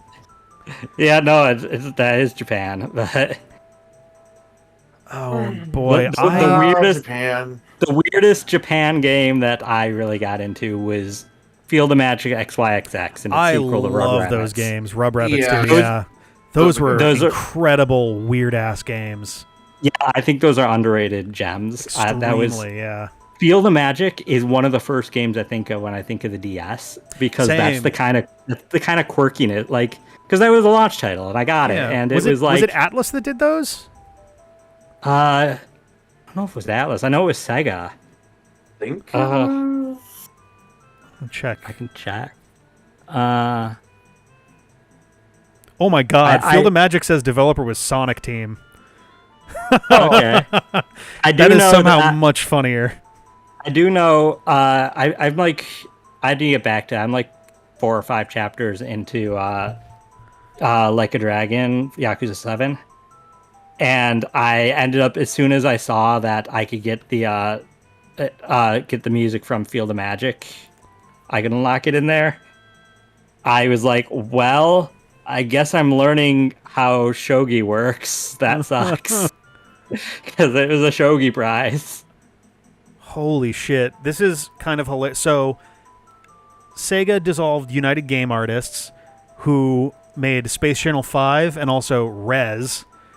Starts to make a little more sense I that love some of this game's history is tied in with Rez. Okay. And essentially, No, 2 of the veterans from Space Channel 5, once it was merged all into Sonic Team, one of them went and produced Sonic Riders, while the other one created Feel the Magic. And I think Feel the Magic was the better choice there. Holy cow! Yes, between the 2 of those, yeah, 100%. I would say, yeah. That's hilarious that Sonic Team did both of these. I would never have guessed Sonic Team, because I'm trying to remember. Is Catherine also an Atlas game? That's Atlas. That's Yeah, Atlas. Yeah. Atlas, yes. So somehow the more weird and not Feel the Magic and Rub Rabbits are I guess they kind of are. I was gonna say not they're super sexual or whatever. It's there's definitely some sexual elements in there. They're a little horny, but they're mostly silly horny. Yes, yeah, it's quirky horny more than Yeah. overtly sexual or whatever. But if you told me that the folks that made Catherine had previously made Rub Rabbits, I would 100% believe that. But if I told you that it was Sonic Team, Yeah, apparently Yuji Naka was connected with it as well, and it's fucking wow. That's kind of hilarious. well, Shigeru Miyamoto is working on Wii music and stuff. Yuji Naka was Sebastian working on Toot. Feel the Magic. Jesus Christ. God damn. But they are legitimately, there's a part of me that's can I find an excuse to put those 2 games into the Supersonic Let's Play since it's Sonic Team? I think at some point Sonic Team's other games are going to get a little clustered together thing, because these 2 in particular have to share with everybody. They're too good. They deserve attention. I don't actually talk to a lot of people who've played those games, and oh man, the they boss honestly are one of encounters the- are amazing. they're one of the best minigame collections, in my Yes. opinion. For a single player minigame collection. It feels, it's almost less of a micro game thing, but it feels almost if no. WarioWare had a Yes, real so. plot. Yeah, I was gonna say it's a more T-rated WarioWare. Yeah. The one minigame from the first game that always sticks in my head, because I was always I don't want to play this in public, is the CPR one. Oh god, yeah. You did mouth-to-mouth CPR through the mic. Oh, that's right. Jesus Christ. I remember there was one where there's a car chase and you're controlling the wheel and the gears, and I think you occasionally have an item that you have to use to hit people who are chasing you or something. Or maybe it was Nitro, I forget. Yeah. So many weird things in that one. I remember another one you had to hold her hand. Let's see, as she's walking. Oh yeah, you had to, yes. Keep the stylus touched on her hand. Yep. As it sways back and forth. The game's just, Oh god. it was wild. There's some other game from the God, this would have been from the early to mid 90s that had a similar vibe to it. I think it was Japanese only. I don't think it came out. It might have been a PlayStation 1 thing actually. But it was you following this one guy on this extremely weird, terrible day where just a bunch of bad shit keeps happening to him. He's just some office worker. And you're trying to get him. I think you have to dodge the Yakuza at some point. You're trying not to get hit by a train. There's a bunch of, there's a weird elevator sequence. I think I'll have to go find it. Because I feel like it's like a spiritual like cousin of the Rub Rabbits games. I also, sadly, I believe I am BK'd again, unfortunately. I think I am too. I'm trying to see if I can get a chest up on top of Gerudo Fortress, but I don't know if I can reach it. Yeah, I'm trying to scramble around a little bit as well, checking if there's anything else I can do. So what are all those green blocks on my map? That's a very good question.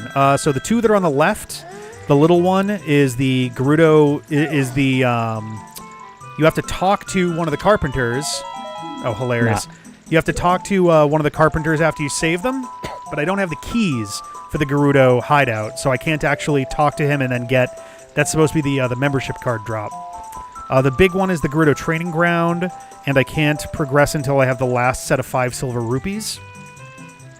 The big one near Kakariko Village is Dodongo's Cavern. The only green that's there is because I haven't actually beaten Dodongo himself. He's in a different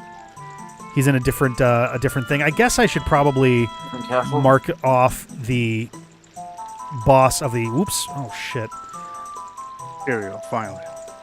But you got Balmagia, so you should be able to put down whatever medallion in the... Well, that was from the Fire Temple, though, is the thing. Oh, God. I have to fix this now. Because I don't have that, so I'm just gonna... give me 1 second, I'll fix this. There we go. Hey, Junie Pop, live. How's it going? The little one in Kakariko is the potion shop, which has 2 heart pieces and a golden sculpture that I can't afford.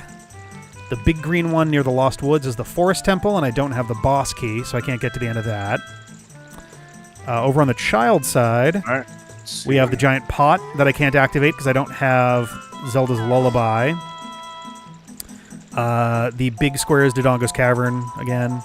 The 2 little squares, the left one is the Market Treasure Chest game, which I don't have the last key for. And the Market Bazaar is the one next to it, which also has a single heart piece that I cannot afford. The big square is the Deku Tree, which What is the problem with the Deku Tree? Oh, the boss there is Baronade, who I can't beat until I have the Boomerang. The map is not a custom thing I made. It's a tracker. I forget who made this particular tracker, but it's being done in the Emo Tracker program. This Dinspire tracker... to spin the giant pot. I thought the pot... I can go and check that. I thought the pot was activated... This tracker was Hamsta, by the way. Oh, that's right, yes. There we go. I thought the pot didn't start moving until you opened the 2 doors, or was it the... Oh, you know what? You're right. Because you light all the torches, and at the time I did not have Din's Fire. So this is, I think, the one check I've got left. The big item drops for me would be, like, the Boomerang, what would be the Boomerang, Zelda's Lullaby, Saria's Song. The Song of Time would definitely open a bunch. And both of my two remaining warp songs, Bolero of Fire and Requiem of Spirit, are both going to be necessary for me. Because the Bolero of Fire will get Child Link to the Fire Temple, which is Jabu Jabu's belly, which requires Child Link and the Boomerang. I got the same thing. And then it's such a pain in the ass. And then the Requiem of Spirit will get me to the Spirit Temple as a child, which is the Deku Tree, whose boss is Baronade, who also requires Child Link with the Boomerang. So I'm like super hamstrung right now by a bunch of the like specific things I need. You get Baronade twice? What's that? You get Baronade twice? No, I can't get... So I cannot actually... I can't fight Big Octo in the... So Jabu Jabu's belly is in the entrance to the Fire Temple. Oh, yeah. And I can't fight Big Octo without Ruto, and I can't get Ruto to the Big Octo room without the Boomerang to knock away the tentacle. Because if I try to throw her down... Because I was able to half sequence break that and like side hop my way onto the platform, but if you send Ruto through the thing by yourself, then she despawns because it considers it 2 separate rooms. The only way you can keep her is if you're holding on to her physically at the time, but then you can't side hop. So let's see if we can get something here. If this isn't it, I'm fairly sure that I am BK'd at that point. I'm checking the ice cabin again because I do not remember what's in the ice cabin. Alright, so we have these two here. Do we have that one also? Oh, I guess I can just use a stick after I do it once. I don't have to explode my magic.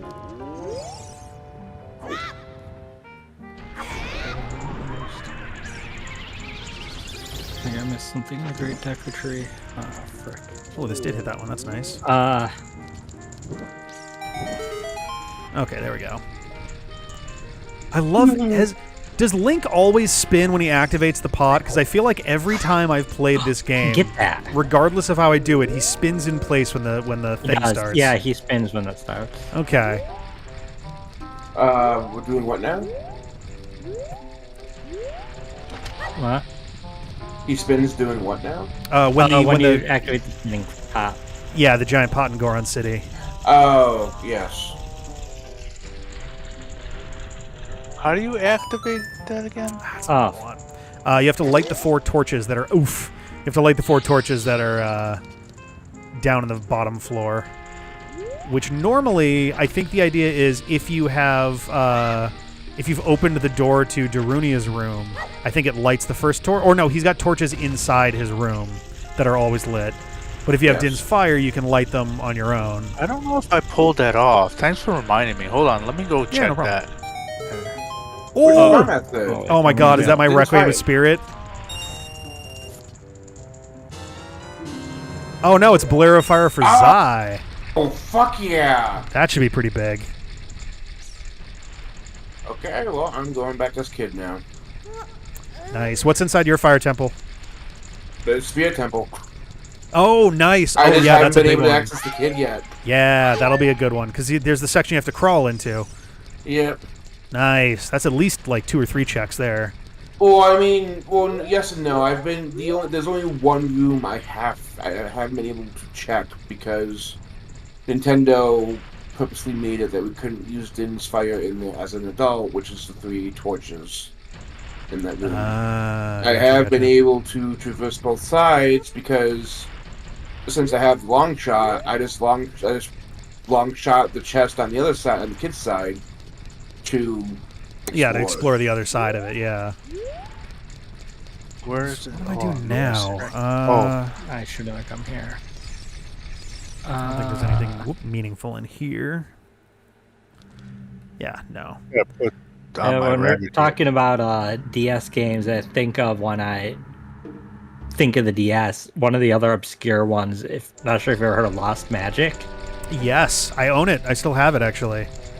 Yeah, that's another one I think of it because it's just the touchscreen support for drawing the runes was so iconic. They did a really good... The sound design, I feel, is under... I mean, not like the game is well known enough for it to be underappreciated, but like the sound design in that game was really good to make it feel like, oh, you're actually creating these really powerful runes as you're doing it. Yeah. Wait, what screen? Because that was not... Because you didn't say Ni no Kuni. No, it's Lost Magic on the DS. Oh, Razor Wolf, yes. We're doing a multi-world randomizer, which means all 4 of our item pools are mixed together. So we are frequently getting each other's items. If this was just me solo, then I mean, for one, my map would look very different because the green stuff would probably not be green anymore. But wrong area. Whoops. And orange stuff would make me very, very sad and dive through a lot more weird shit. Speaking of, actually... But yeah, Lost Magic was I can't do that. I guess that's just a real-time strategy game.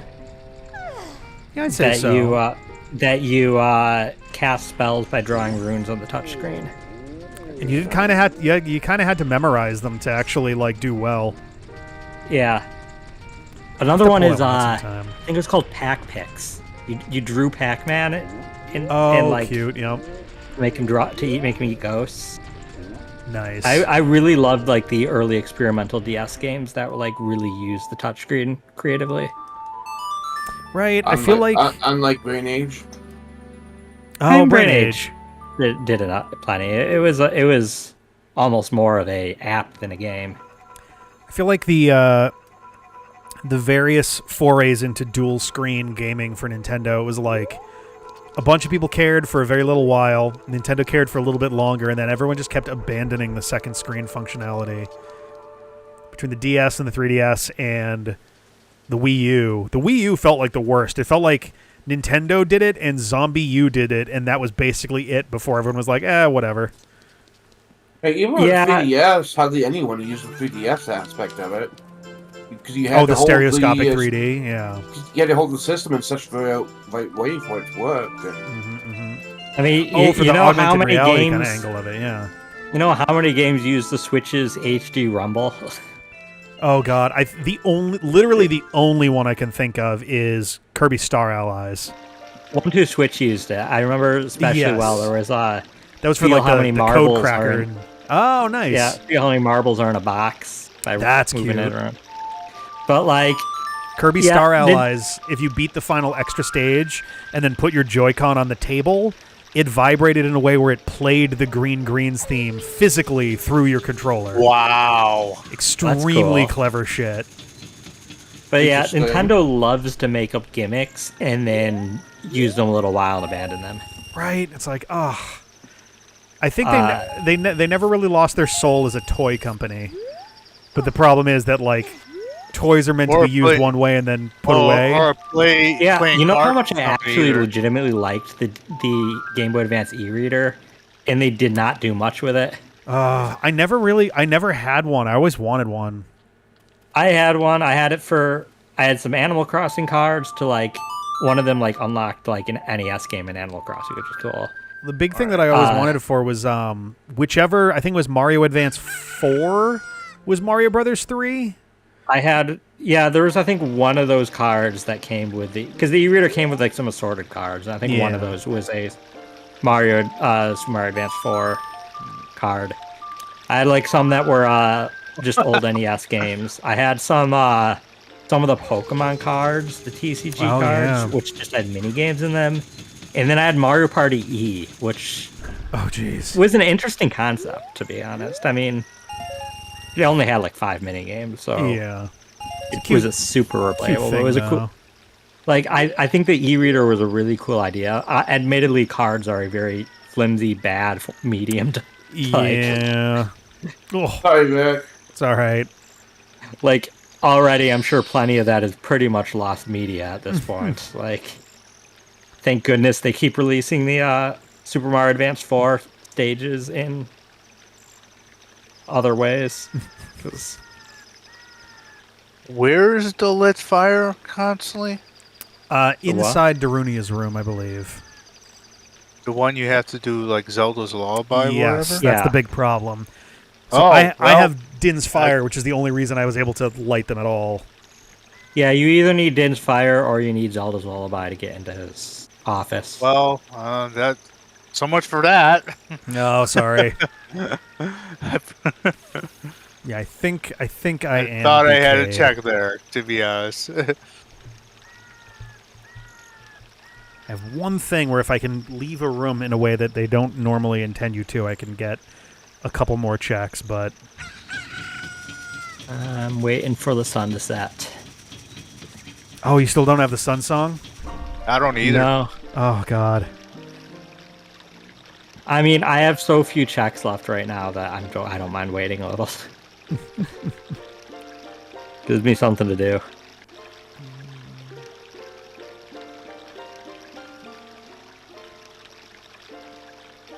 Oh, whose mirror shield is this?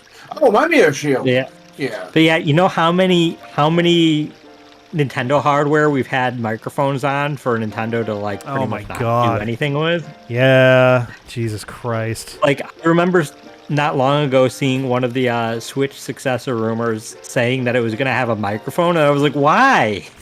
That's just a waste of money at this point. You're not going to do anything with it. Right, because they've had microphones on every single release since I don't think I have anything that the Wii U gamepad like that I used the microphone on the Wii U for. I can't think of anything for the Wii U. No. Captain Toad. Oh, really? Yep, because there was some platforms that had fans. Oh yeah, they did that for New Super Mario Bros. U also. No, 3D World. 3D World had some of those. Yep. Okay. Okay, fine. There's a few, but that's still not enough. No, I know. I'm just saying. I mean, remember they had the microphone all the way back to the Famicom days. So. Yeah, the DS, like, at least they tried to shove it in a lot of stuff at first, and it was mostly just blowing into it or making any sound.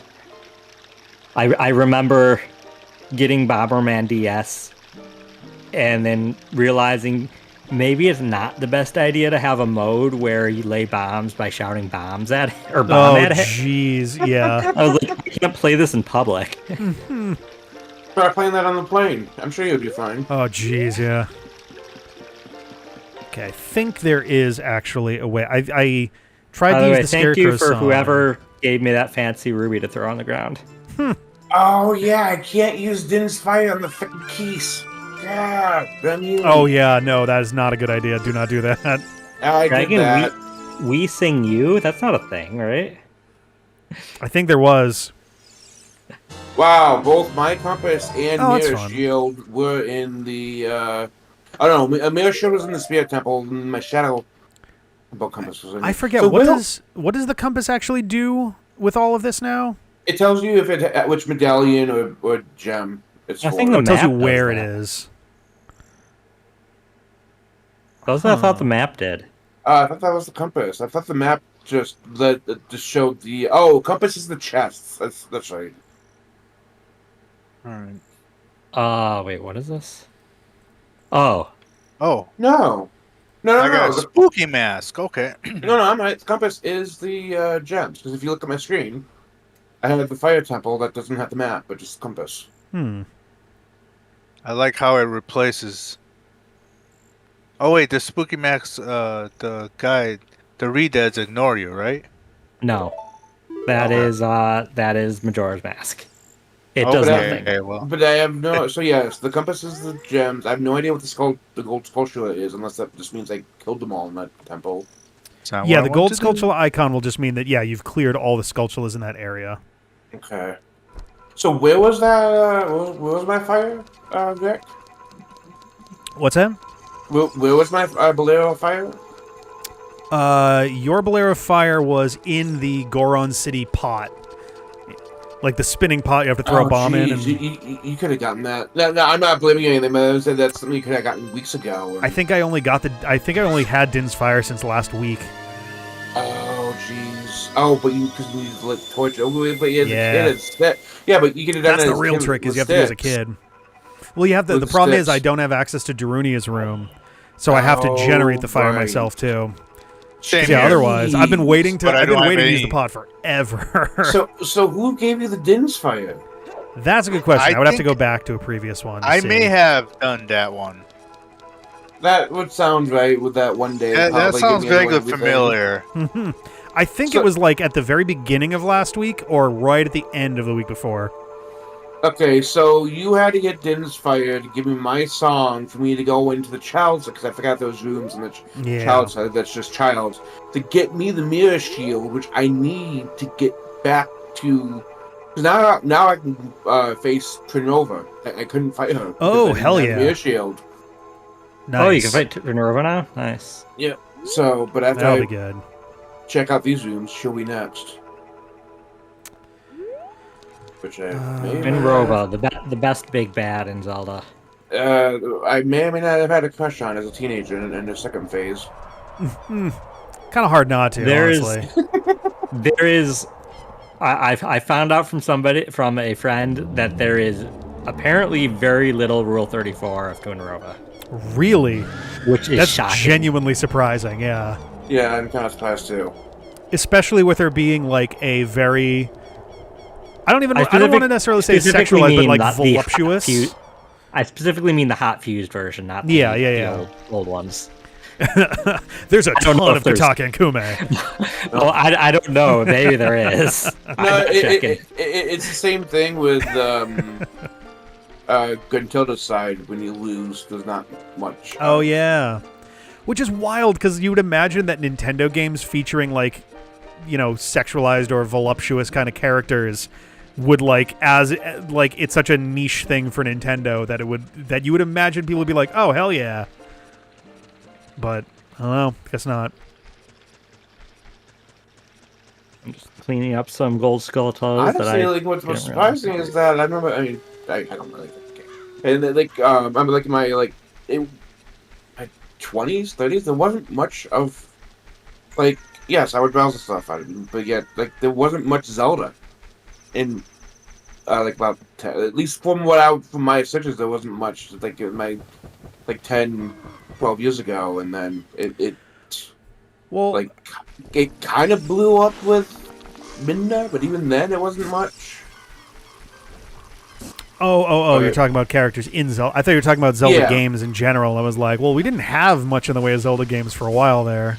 But even characters in general, 3D, it wasn't even much. Yeah, it's just. Yeah, Skyward Sword didn't really. I don't think Skyward Sword had any characters like that. Zelda, Impa. I guess Impa, kinda, yeah. Well, Zelda was very reserved and kind of. Girahim. I guess that's true. That's totally true. Girahim was like, I got this. Now you gotta remember, even though she's reserved, the people out there, you know how. Oh, totally, yeah. Girahim practically licks Link's ear. Yeah, he gets up in there. Holy cow. And then after Skyward Sword, we got one or two handheld titles. Because I think we got A Link Between Worlds and Triforce Heroes before we got Breath of the Wild.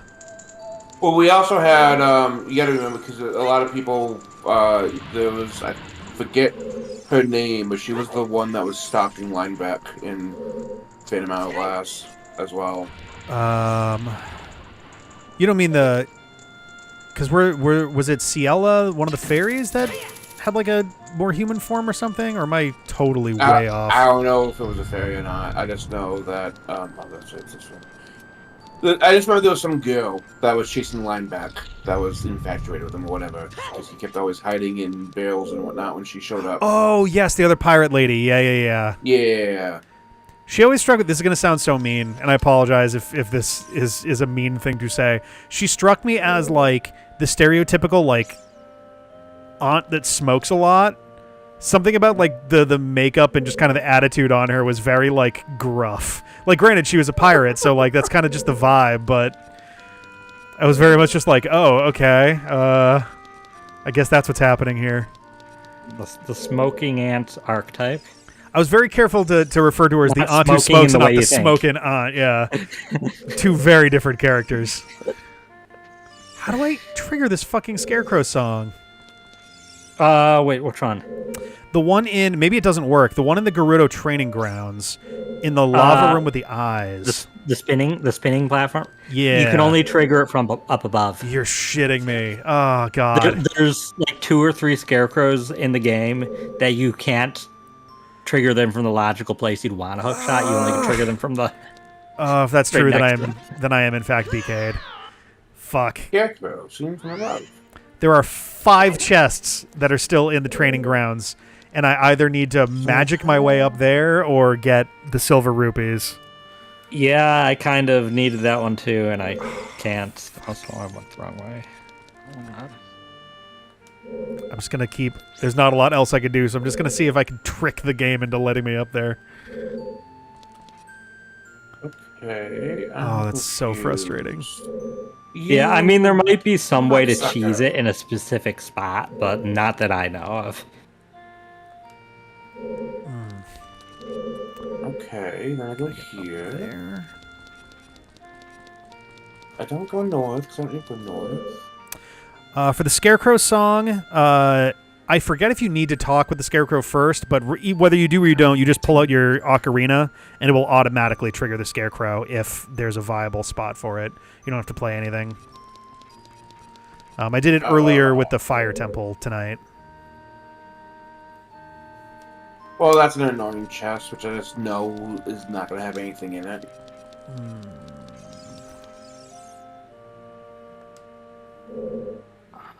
What am I missing? Oh, shit. I'm missing a Skulltula somewhere in Death Mountain, and I don't know where. I think I know which one you're talking about. Is it the one under the boulder? Yes, and I you don't need think to... so. I think I got that one. All right, there's What is one in the this? boulder. Oh, there's- the last Skulltula. Okay, There's two cool. under boulders that I believe I got both. All right. Did you Let's get the see. one that's behind the wall at the very bottom of it, past the gate? I assumed I did because it's blown up. It's open. Okay. There's I don't the know one why I'd that's, blow it up and not get it. There's the one that's next to the bombs, also under a boulder. Like the bombs that you use to. I mean, Yeah, he glitched through that one. Yeah, I did the same. Yeah. Okay. I You know how many checks like with I that have and a the list. long I have shot? a list of all the gold Skulltulas right in front of me.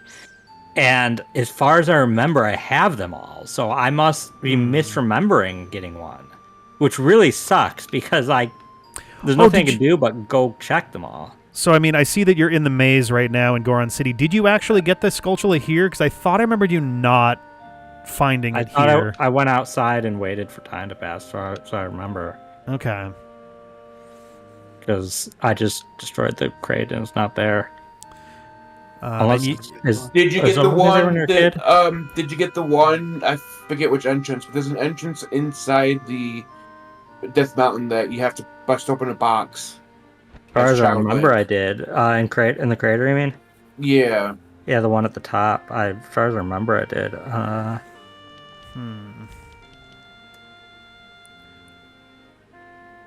I just have to do them all, which kind of sucks. It might be there's 2 soft soil spots. I don't know if I missed putting a bug in. Gotcha, Boy. gotcha. But it says on the map that I don't have them all. So I don't have the gold Skulltula token symbol. To answer your question, the Golux, I don't recall off the top of my head if there are any long shot specific Scarecrow checks, but if there were any, they would be lit up at this point with this tracker. Hey there, Inheritance. Welcome. It's going mostly well. I'm kind of like dwindling on what I can do, but I do now have 58 gold Skulltula tokens, which means nothing at this point. I am one just- Skulltula token away from my 50 Skulltula bonus. I'm 6. I'm getting How's it going with you, 50th Inheritance? right now. How Here are we you go. What feeling? is it? Any better? Hey, Rick. Congratulations. Hey, okay. All right, I can work with this. What'd you get? The eyeball frog. Oh, What does it do again? You bring that to the guy, don't you? The lab guy? when you yeah. play it, you can draw 2 cards. Oh, that'll be useful. Little Yu-Gi-Oh meme for those.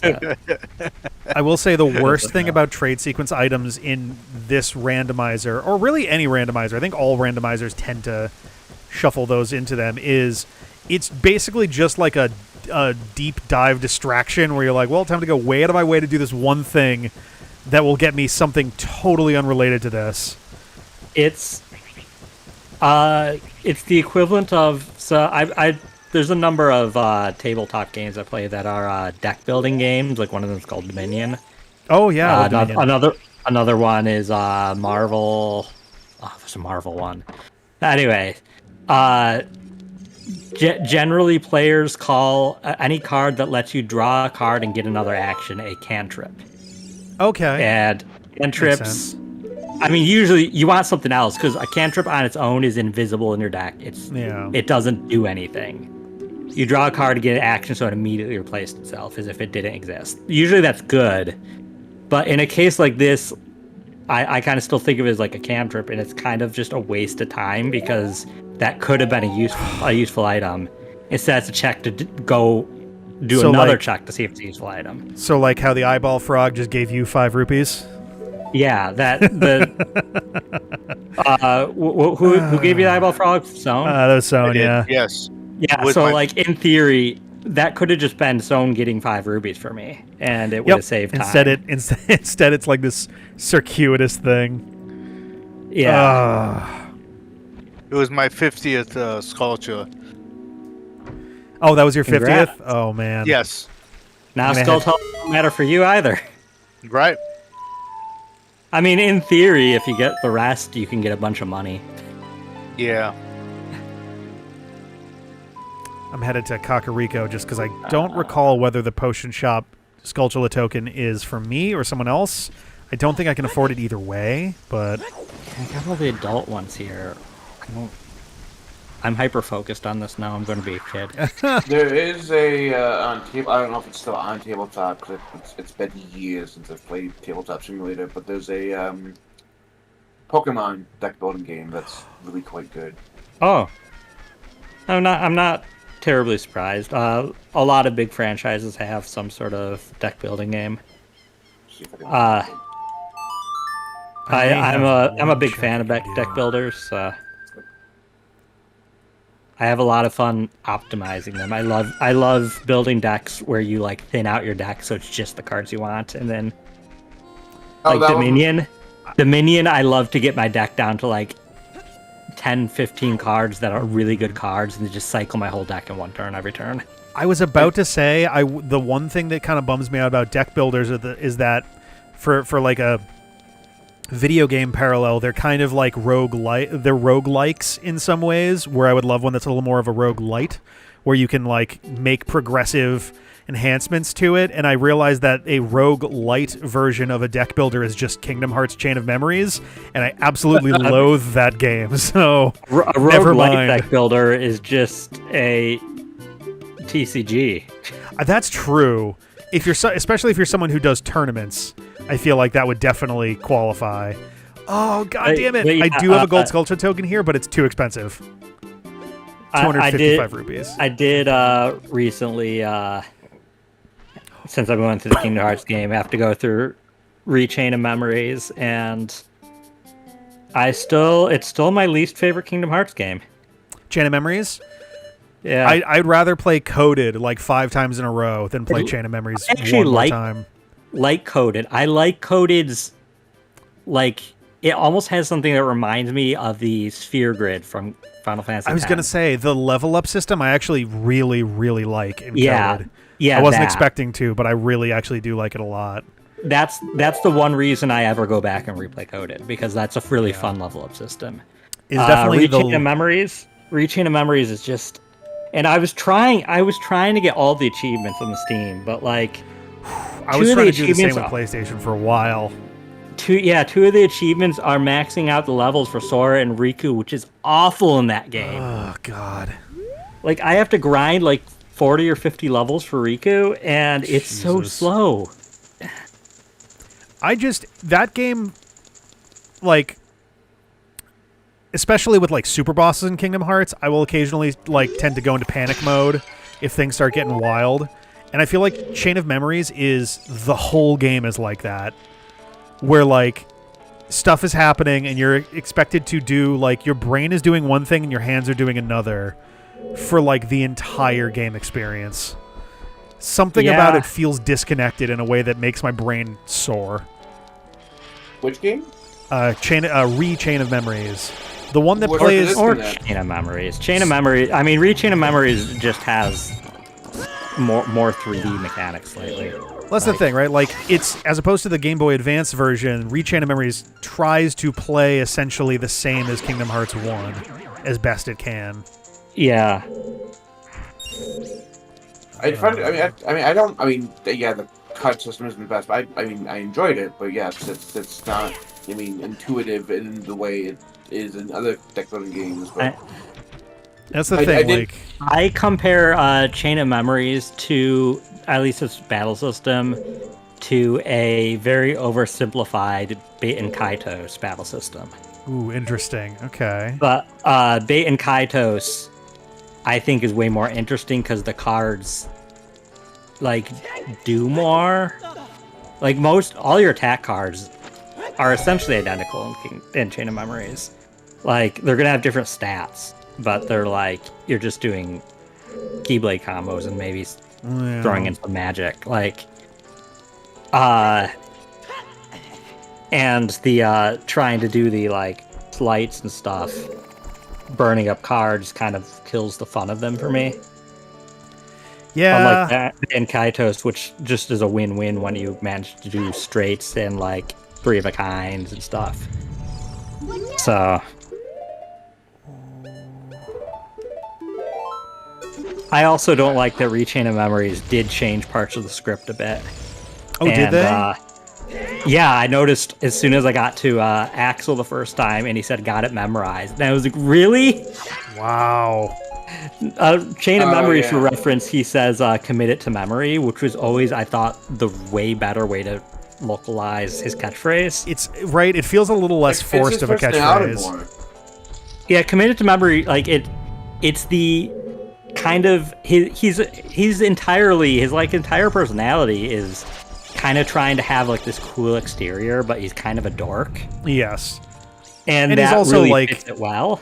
Not to mention, like, especially at that, like, at the time of Chain of Memories and into Kingdom Hearts 2, when he's actively, like, in pain, searching for his friend and stuff. Yeah. So I guess two friends, really. Memories. I think commit It's just, I don't know, him saying got it somewhat memorized at times just makes him sound like condescending, which doesn't fit his. It's got a very cocky kind Personality. of, vibe to it, for sure. Yeah, so I was really upset that for Rechain of Memories, they reverted it to match Kingdom Hearts 2. And I was like, really? Yeah. Like, I get they had to record all the lines for it, because it had voice acting. Hey, it's not even a match Kingdom Hearts 2. They didn't even have Kingdom Hearts 2 match Chain of Memories. Yeah, because, well, the issue is Chain of Memories and Kingdom Hearts 2 were developed side by side at the same time. They both released in like 2004. Oh, okay. You're welcome. So, while there was communication between the two teams for obvious plot stuff, something like that, they probably didn't communicate directly on how would we localize No, I this. remember you mentioning this, yeah. Yeah, so that's likely what happened. They just, two different teams decided to localize it 2 different ways. But I just don't like that they retroactively changed it. I know they want to be consistent, but at the same time, like, somebody can be like, oh, I don't like the way that sounded, and change it later on. Like, there just is no real reason to change it.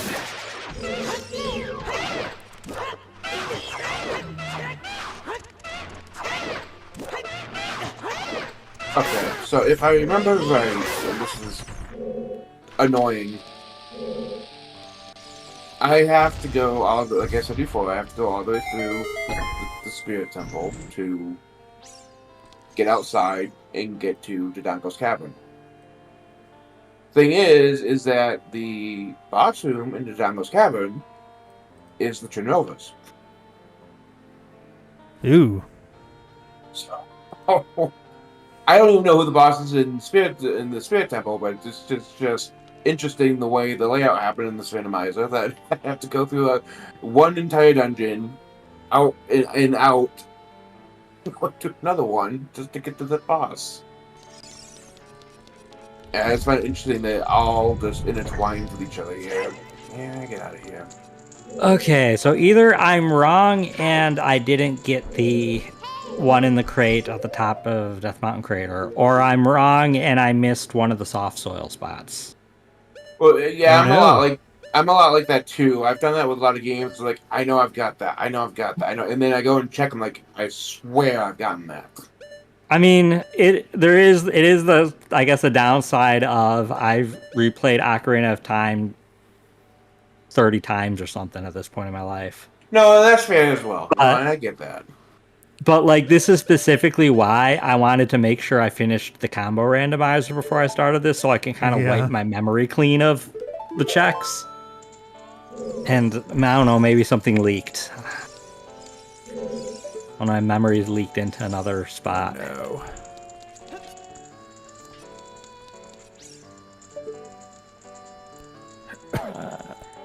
I'm confused. There's a chest that's marked Statue Hand for the Spirit Temple, and I'm pretty sure that's the one you have to play Zelda's Lullaby on the You do. Triforce in its hand. But then there's one marked Statue Ledge. and I don't know what that's referring to. It's Not also blacked out, but The only ones I isn't- know of is the one in the bottom with the torches, the one in the Yeah. hand that opens up the other hand, and then there is one with the switch on the far right. so the one so both of the two switches in this room were triggering doors is the thing. There But is on the left side, on the side that you're on. If you go all the way up, there's a scarecrow. Yes, and that one oh, is there a switch up there too? Yeah, no, I'm just saying there's a scarecrow. The switch is on the other side. Yeah, that one's a rusty switch, and I have hit that as well. I actually was able to get there if you'd like roll twice with the hover boots. But there was no chest there. That one just opened a door. Oh, wait a minute. I'm stupid. It's Did this you get the chest? door? Did you get the chest at the bottom? Are you Yes, talking you about did. this one right here? No, the one behind you. The torches are lit, so you did. Yeah. So I'm just like, Because the switch that you put the statue on is The the hand song door unlocks right two above you. chests. Oh, okay, I can do this. You should be able to get in there. I think this is Are just a you shortcut. freaking kidding? Oh, you didn't put Never. that in the block yet. That's why. Okay. I think this is just a shortcut, though, isn't it? Yeah, It Deku should, stick. it should be a short. Oh, this is different. This is not God, the I entrance. spent like the past like 20 minutes on that. Did Oh, I what were you not do doing? this door? Did I not do this door? Am I freaking stupid? Not do this? I never did that door. I never did that door. Well, listen, I never rolled into the crate, so we're just all losing our minds. Okay, so that is just the shortcut. Wait, is there a chest there? Or is there a shortcut for what? This is just a shortcut so that you can go from the entrance room directly to the statue. Because this leads you back to the lobby at the front. Then never mind. I'm going to the boss. Okay, let's check the map Gipora, real quick take here. me Well, how home. did you get into the spirit temple as an adult? Uh, Mine is located at the Shadow Temple entrance. And you didn't. So you should have gone right and gotten to the switch. Oh, but you don't have the hover boots. I have the hover boots. Okay, so then you should have got. So then you should be able to get to the hand just fine. Yeah, I got under the hand. I don't have Zelda's Lullaby. Oh. Does anyone have Zelda's Lullaby? Yes, I I do. was gonna say Shad does. I think. Yeah. I I don't have the Song of Man, Time that either, would so I open can't get so- through this room. Everything I have is just I think it's some sort of buy for the box. I forget. Oh, but you got it out there anyway. Fucking Skulltula. Wait. I had to be Boulders and kid or boulders. adult. Got those. Frick. Because I don't think there's a first. If there is a first chest, I don't remember. Last time. There's that video I posted that you can check. Oh, that's true. Yeah, I might check that in a sec. Because yeah, if the hand triggers two chests, then I'm kind of just screwed there, and I think that's it for me.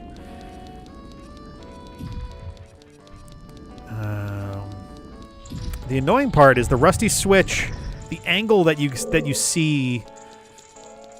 Actually, I think that was this door. Now that I'm thinking about it, I think this was the door that got unlocked because I hadn't gone through there before.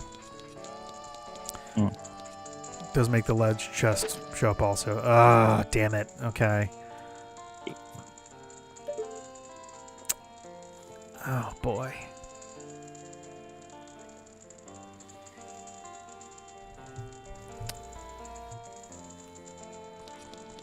I'm gonna double check something real quick here. That's all I'm pretty much doing at this point, double checking everything. Yeah.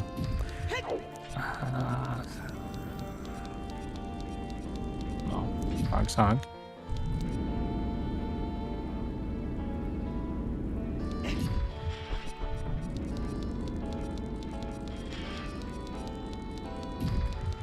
It's also very annoying having a key that I can't use because I believe the key is only in the child section. Who is the Shadow Temple? Yeah, because there's still more child side for Water me. I temple. need to do, but I just can't do it yet. So I should be able to? Yeah, I'll put it on the boss. I wonder if I can I would- just blow it up by hanging out next to the wall with a bomb. Oh, that was. Oh no, that is Rango. What dungeon was it that has this? Oh, what dungeon? What dungeon?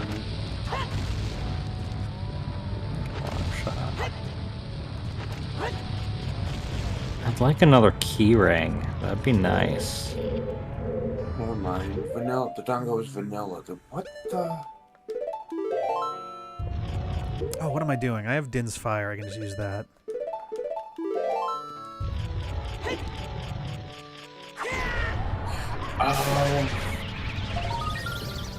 Wait.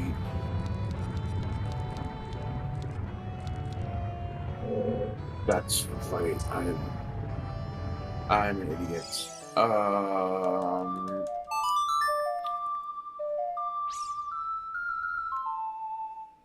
Where's my forest temple? Is this a breakable wall or something? Why is that green? Yeah, it would be nice if the randomizer told you which dungeon was which. I know I could have written them down, but I Yeah, I think specifically, since the last one, I was like, I should write these down because I'm having a hard time remembering. I went back and like double checked all of them. Yeah, I think it's kind of just you have to make a note. because I lied. She is not in Dango's cabin. It's just a Dango himself. You know what? I'm gonna take the whip out. It's gonna be quick and get out this way. There we go. There's a way for me to push the camera through so I can see what's back there. Oh boy. Cool. Oh, sweet. Wish I could climb on that. I can't do that. I thought I could. Okay. We need the silver rupees to open that door, right? The door that I'm looking at? Yeah, Yes. that's I what I didn't- thought. Yeah, and I do not have the silver rupees for this room, which is why I'm just Yeah, going I don't either, because I was trying to figure out how, and I was like, yeah, that's it. Yeah, the Shadow Temple and onward, they got really happy with silver rubies. I guess the Ice Cavern too, but Yeah, I can't finish the Ice Cavern either because of the same thing. I've got checks in there. Ice Cavern was a bead someplace with those. I need a Song of Time so badly. need Song of Time. Try to do a weird shot to grab the token. That's the thing, is I'm not sure because I think the Skulltula is like inside the time block. There might be some ways for me to do it. Are you in the room with the rolling boulders? Yeah. Yeah, it's like behind it. The time block's blocking it. So. Let's see if there's any weird ass things I can do that. I think even if you found a way to kill it, I don't see any way you'd be able to collect it or see it. I was able to kill it because I had Din's Fire was good for that, but yeah, I don't think I'm gonna be able to get. I just want to see what the fuck it is. The chest Maybe with some crazy camera clip, but I don't think so. that chest in the inside hand room. I assume that means that you could use the hover boots for. You talking about the big statue room? Because I got to the switch, but.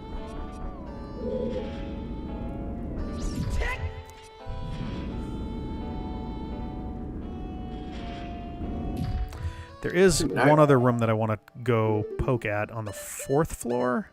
I can't That remember. room. I have to remember how I the fuck to get just- up there. Said which one had the Forest Temple, now I can't remember yet.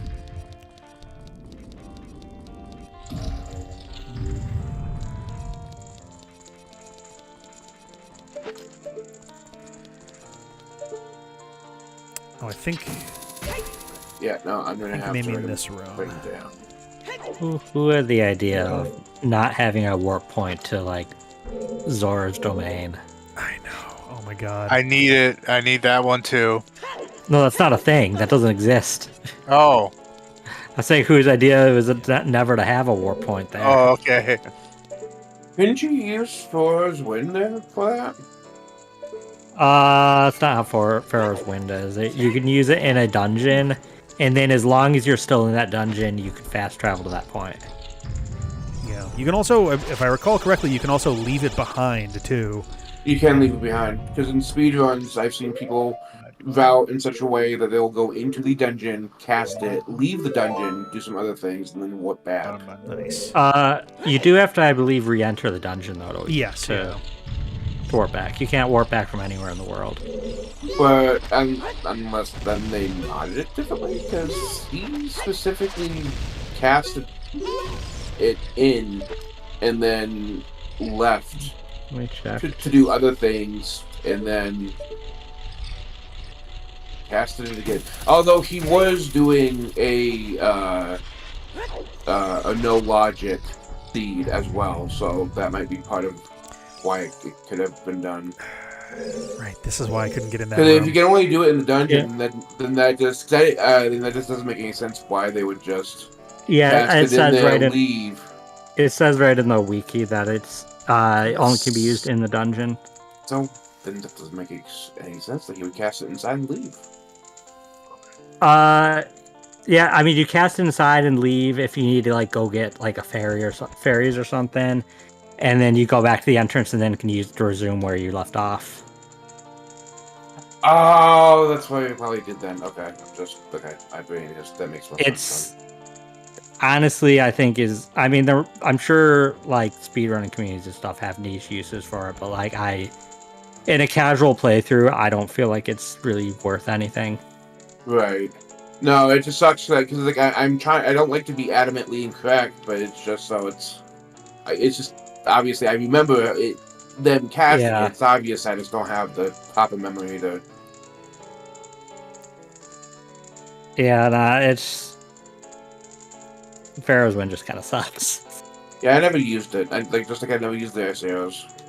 I never really use Nehru's Love, but that's mainly because I just don't in Zelda games. Like I don't use like the magic armor and like Twilight Princess. Like I don't.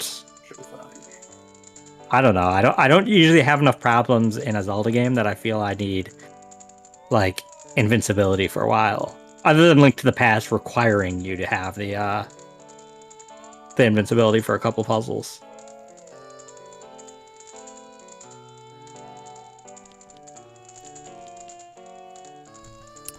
I don't know if this song is Cookery Forest or their shop song, but either way, this is the boss music for the twins.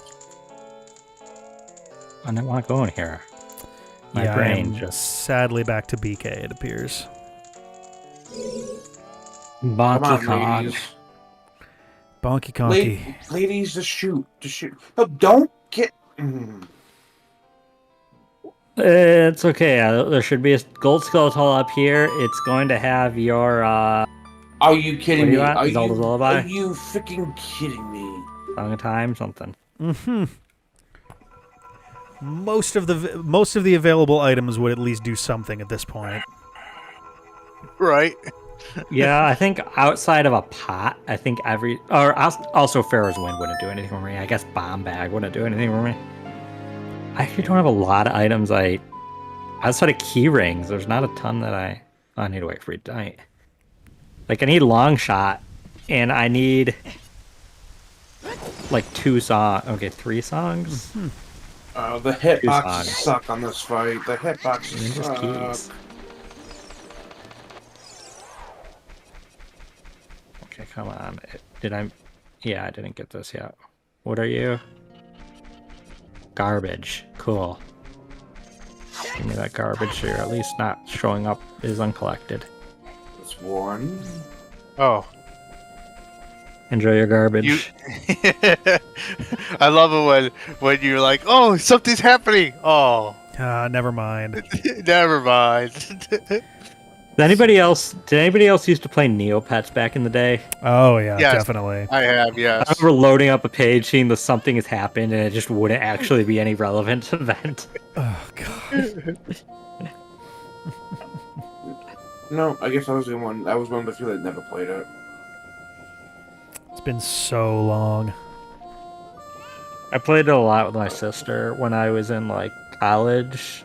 Oh yeah. I was in college too. When I first played it, I was in like middle school, high school, but like I went back to like in college because my sister's 12 years younger, so it was something that we could kind of both be interested in. Yeah.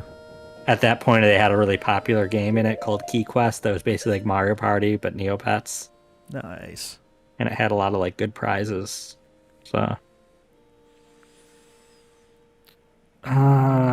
okay. I think I Hitbox, got the please. ones here, I but think where that's is a good one.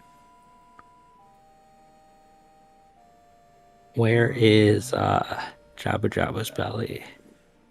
It's in the fire Oh temple. no, this is not it, is it? Oh, there's no keys to. Okay. Well, so much for that. There was. No keys?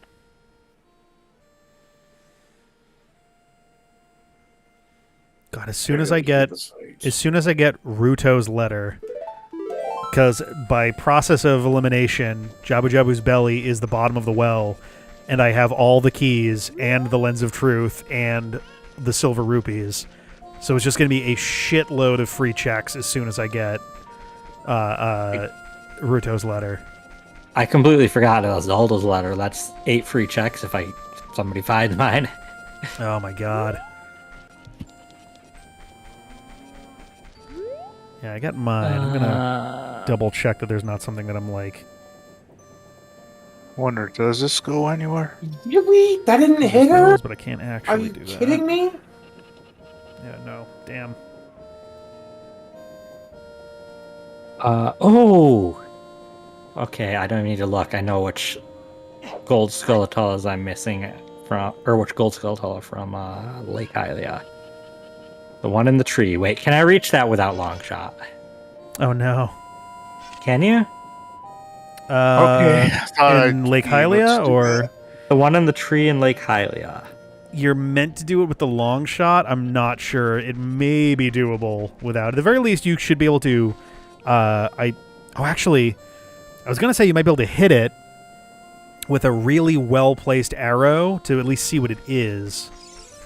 But I think without the long shot, you're not going to be able to actually reach it. Yeah, it doesn't look like I'm even close. And the list of Skulltulas just says shoot up there with your hook shot. Oh man, And, it I mean, might be maybe doable with they- the hook shot. I'm not sure I though. don't see a way this would be reachable. I'm not even getting the red dot anywhere near there. Oof. Just thinking. Stop with the. I'd like do something weird. Probably not. Why? Why did you move out of the? Why? Thank you.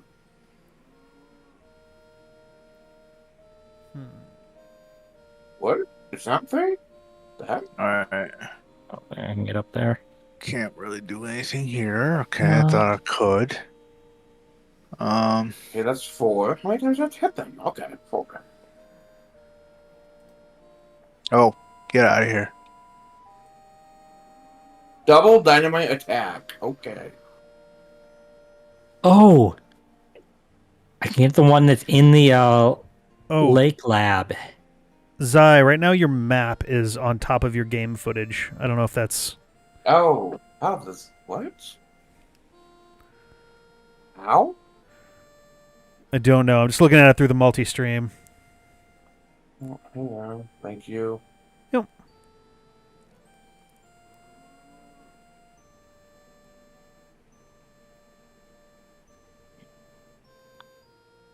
Oh, interesting. The OBS captures the whole thing and not just the area that I thought I selected. Oh, weird. That's good to know. Okay. Um, Thank you. Yep.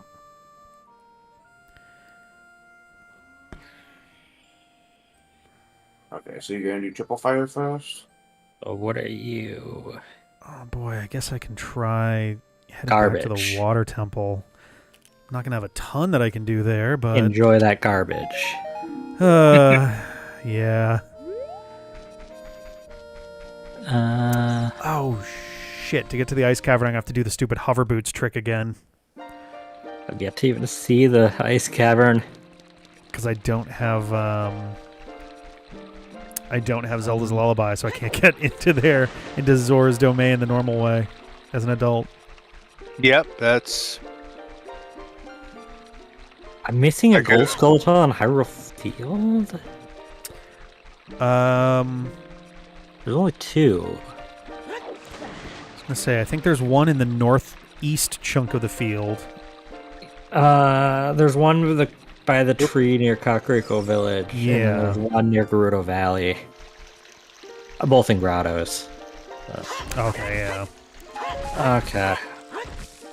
Well, I don't know which one I'm missing, but it's only 2 places to check, so that's not horrible. Oh yeah, someone in my chat is saying, I bet it's the underwater one, which, yeah, I think you either need the iron boots or the long shot to reach the prize for.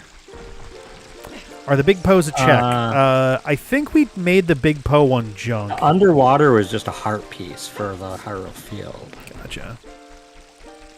What, the big Poes? Yeah, the big Poes are indeed junk. Yeah, and it also triggers after 1 instead of 10. I think it triggers after 1. It's junk either way. Yeah. I was like, I'm not dealing with those. I went and triggered it when I was BK'd one of the previous streams. Okay. Alright, Trinwell is dead. Let's see what she drops. As always, junk does include heart pieces, but... Yeah. Nothing that is going to be, like, relevant to... Are they mine? Yes! My own hover boots! Hey, nice. That should open up a bunch. Nice. That's the Shadow Temple that I have access to. Oh, yeah. That'll be big. Do you have the keys for it? Don't know. I'll look Fair after. It's Hey, also start just opening a us. prime thing to try to Us up cheese here. if you want to. Oh, that was the spirit medallion. Okay. Update Ooh. that. Come on, get around there. So that is a spirit with spirit.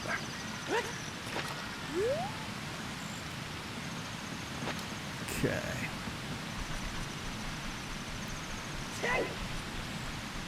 Oh, right. They freaking split the medallions on this for whatever reason.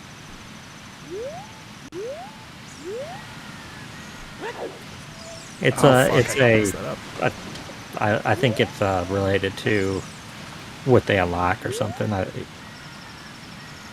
It is, yes. They do the same Yeah. thing with the Link to the Past. 'Cause you only need the 5th and 6th gem to unlock the Fat Fairy. Oh. That was one I was missing. Or save the 5th and 6th gem. Oh. I didn't have either? Okay. Oh, no, either? Okay. Apparently I had neither of the field Beltellas, so... So now I have purple, orange, and green. So now I have the Spirit, the Shadow, and the Forest medallion. Oh, nice. You have 3 medallions?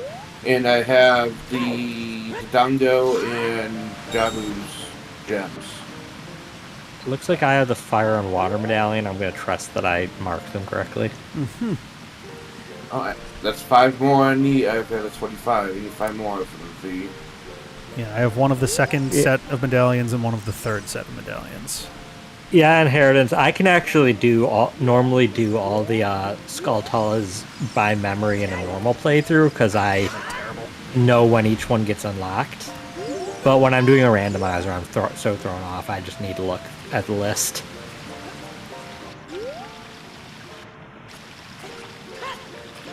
It just... Oh, there we go. And how convenient that it put me on top of Death Mountain, which is where the entrance is, because the entrance is in the bottom of the well. Ooh, that was different. The issue is I didn't have the hook shot before. That's why I didn't grab these 2. Alright, question. I keep falling into this pit. Do I need the Lens of Truth for it? Because I have pointed the bird at every statue, and it still makes me fall. Yes, you need the Lens of... I believe the Lens of Truth... I don't know if it, like, triggers it, technically, but yeah, I think it randomizes which yeah, but statue head it wants to be. But For I the have... Shadow Temple? Yeah. Have you pushed it and I then did it walked away without the from it? lens of truth. Is it always the second one to the right? I did that. Mine's in behind the last one. Because I've done this. I did this to all of them, and it was like, nope, fall into a pit. It might just be a matter of chance right now. You know what, though? When I did it, I didn't have to have the boots on. I don't know if that would make a difference. Because I did it without the lens of truth, so... Oh, terrible. And mine was all the way in the back, like 180 rotated. Maybe I just missed it. I missed 1080. Good series. That was a fun snowboard game. 1080 I've had that Avalanche. forever. I played so much 1080 Avalanche in GameCube.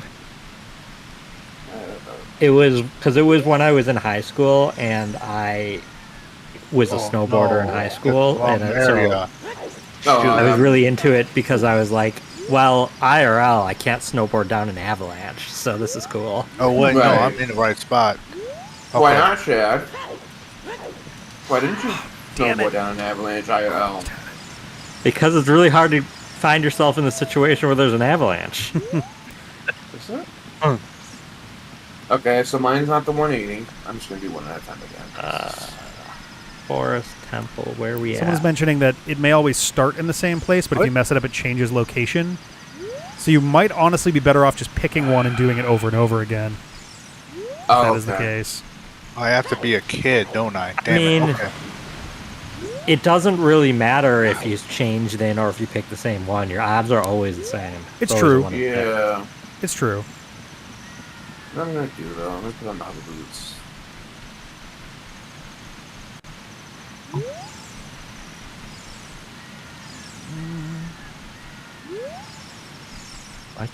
Why is my brain blanking There on we the go. song? Okay. You know what? But yeah, it is. I wonder if the torches swap every time you fall into the pit too, because I think that's what they were saying, yeah, is that it'll Yeah. switch. Because I put on the hover Oh, boots and made sure to stay in the room this time, and now it worked. That's the second one that showed in the video. Listen, Inheritance. No. At some point, my brain just starts to like shut down, and I'm like, "What is music?" So I knew what I was trying to play. I knew it was 6 notes, and that was as far as That was I me with the going. Serenade of Water. I was like, it's 5 notes, and they move in a direction. Oh, Serenade of Water, I can at least consistently get. I basically had it backwards while I was trying to remember Thanks it. to that's thanks to Twilight Princess, because Twilight Princess's remix of it I really loved. Aren't a bunch of the... Whoops. Bumped my controller. I remember, aren't a bunch of the Wolf songs, like, reutilized Ocarina stuff, or am I totally crazy they saying are. that? Yeah, some are, yeah. They do different older songs. The Serenade of Water they remix when you meet the Zora Queen. Oh, They yeah, also, because they also have Epona song as well.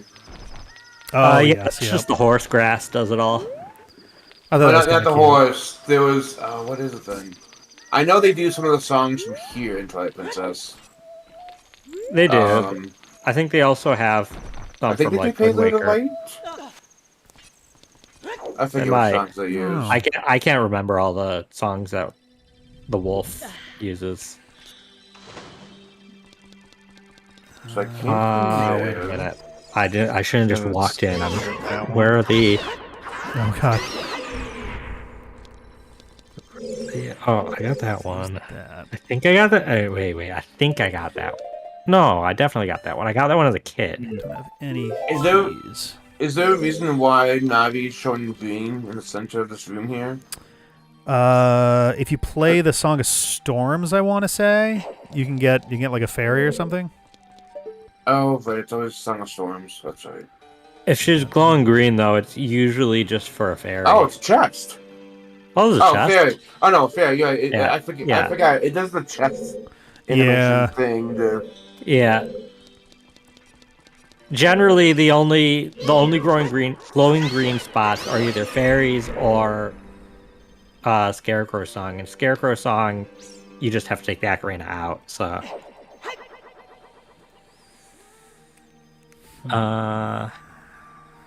Oops, that's not what I wanted to open. Oh, I already had that. Okay. Yeah, never mind that. Don't freeze me, East Gibdo. outdoor room on an island. Oh, bullshit. Get off of me. Oh, there's two of you. Oh, I'm letting your ass on fire.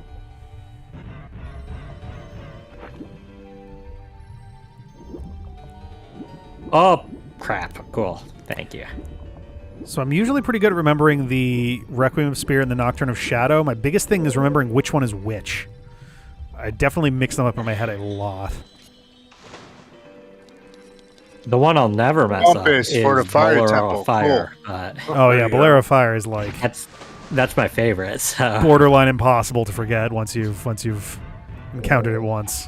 Prelude of Light's easy to remember as well. really isn't Oh, I that can't bad. move Yeah. this when the water's interesting. Okay. Yeah, I Okay, basically The Restless Bow Sisters are having their biannual hoedown when Link visits the Forest Temple this time around. oh god. Because it's just the race music. Oh yes, yep. I do not like this. Are you gonna say, Rick? Oh, someone was mentioning Tunicless Water Temple is something I never want to do because that's kind of what I'm just exploring right now, trying to see if there's anything else that I can get. What water temple? Tunicless. Oh, like no. I do not have the Zora's tunic. Yeah. I don't think that sounds that bad. Yeah, this I'm less concerned about than the Fire Temple one, where for the boss battle, the entire thing is on a timer as a result. Okay, this is getting way too annoying. My frickin' music for this temple is the frickin' music you hear from Navi trying to find your ass at your house. Oh, the do do do do do. Oh my god! Yeah. I hate this. I know it's doable, but I hate this. It's a 5-second loop, and it's Oh god. annoying. No. Yeah, it's just ascending and descending over and over and over again. Yeah. That's my Kekuru village. Oh jeez. Yes. So very hippie top.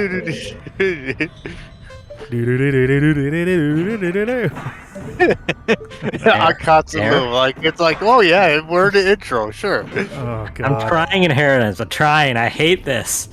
I never can do this. This is not. Like, Nope. Nope. I've done it before, though. I've done it before in a rando. I know this is doable. Well, what are you trying to do? Hook shot onto this chest.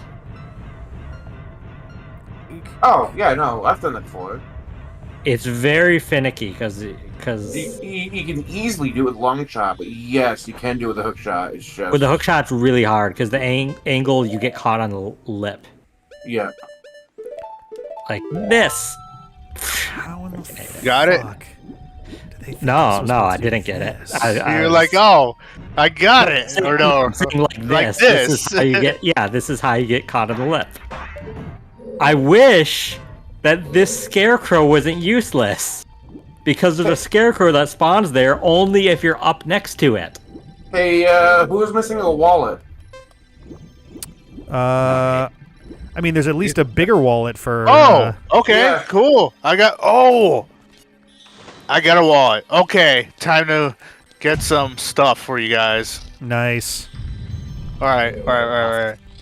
Just shops. Hold on. What else can I do in here? How far Can you back buy my is long this? shot? Well, we'll see. I I don't know know. there is a Right fire on the tunic floor. for somebody. Does anybody Probably need a fire mine. tunic though? No, I have my hot pink. I'm wearing my hot pink tunic. It's probably mine at that point, and I do not need it really anymore. Did you explore the entirety of Fire Temple without I the fire did. tunic? Yeah. There's Okay. only. Wow. I've only got two. I think I've only got 2 checks left in there. I don't even know where And my they require fire the temple Song of Time. is. I can't do this. This is stressing me out. Okay, I need this. I need the silver. That rupees. does work. Holy shit.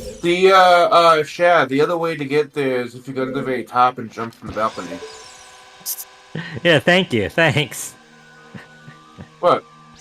I have no keys. I can't get there. Oh, I didn't know that. I'm sorry. I wasn't trying to be an ass or joking with that. I was trying to be. It's okay. It's okay. I just, I was trying to. I don't think this is in logic. I don't need to get this way, but there's two checks there. There's a chest and there's a skull tulla. I want it so badly. I can maybe do this with the Oh, yeah, no, that's mother a of all sculpture. trick shots. Yeah, that's a sculpture. I killed and it was a blue rupee, so I left it alone. You know what? I can kill it. Yeah. But that's. I still want to collect them so I don't get confused over which ones I haven't gotten. But No, that's fair. Oh, this is the entrance. it's a bomb. Yeah, it's a bomb. I don't care. I want the chest though. I don't know what that chest is. Well, the problem is it looks like. Referring to my own chat before someone gets concerned. When I throw the bombchu like this, it seems like it just goes off, goes down, and then keeps going down. Like it ignores the rest of the geometry.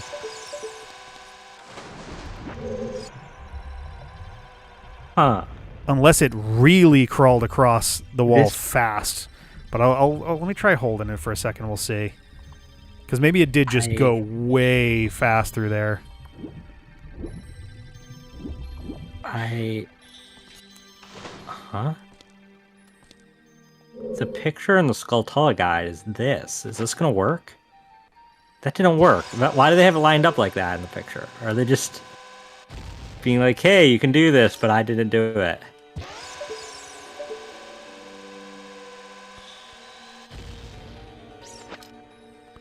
I'm being stubborn. Yeah! Please be worth it. Fuck you. Oh, God. Nice. Whoop. Thank you. Oh, bombs. Cool. Thank you. Yeah, you both get bombs. Cool. I freaking hate this game. Now, if you're up there, you should be able to shoot the vines. I've been up the vines. Okay. Just double check that I haven't already broken it. Thank you. Nope. The only place I haven't been up there is the scarecrow, but you can't get it to spawn from below. Okay, hang on a sec. Let's try. Inheritance, stop. Be quiet.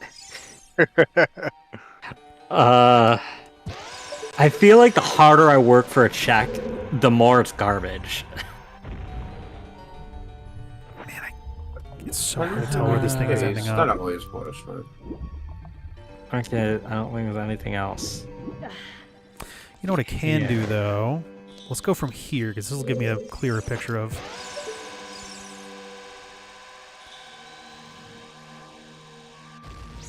Okay, if I count to about 3, that should be about enough time. 1, 2. I've been the ice cavern.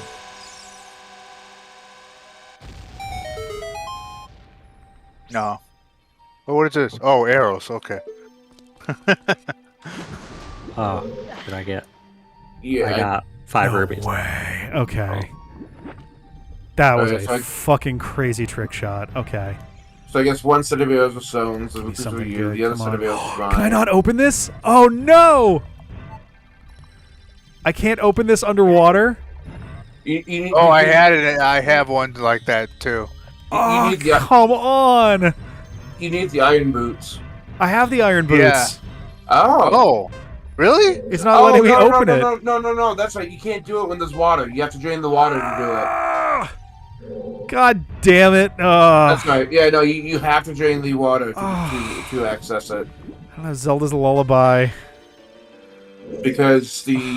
then...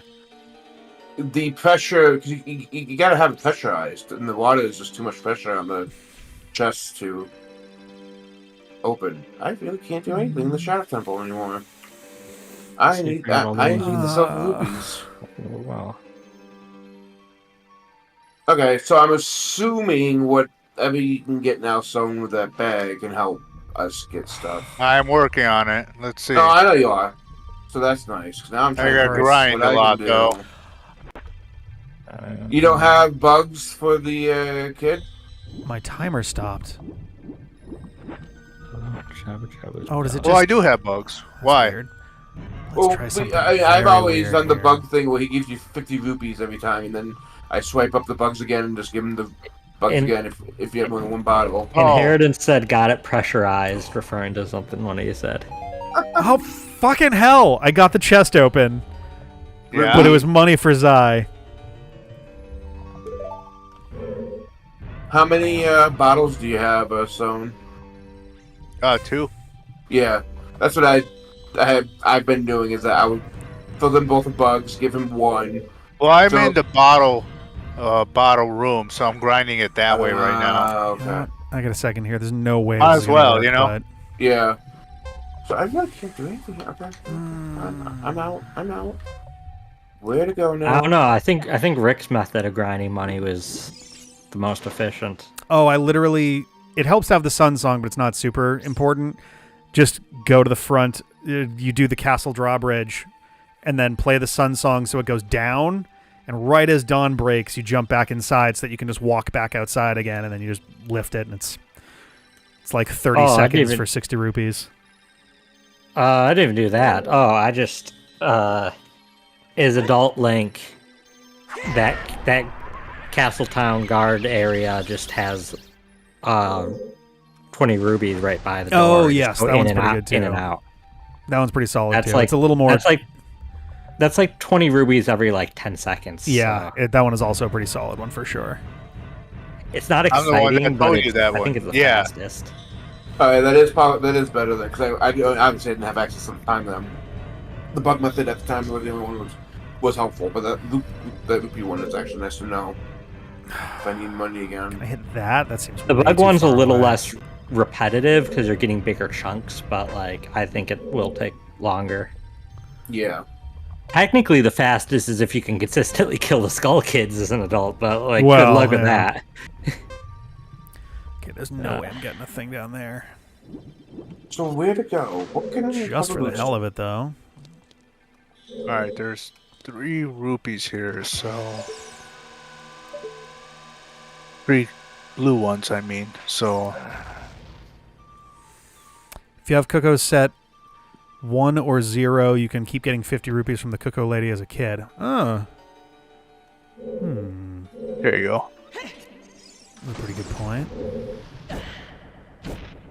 We have I don't think we have it set to 1.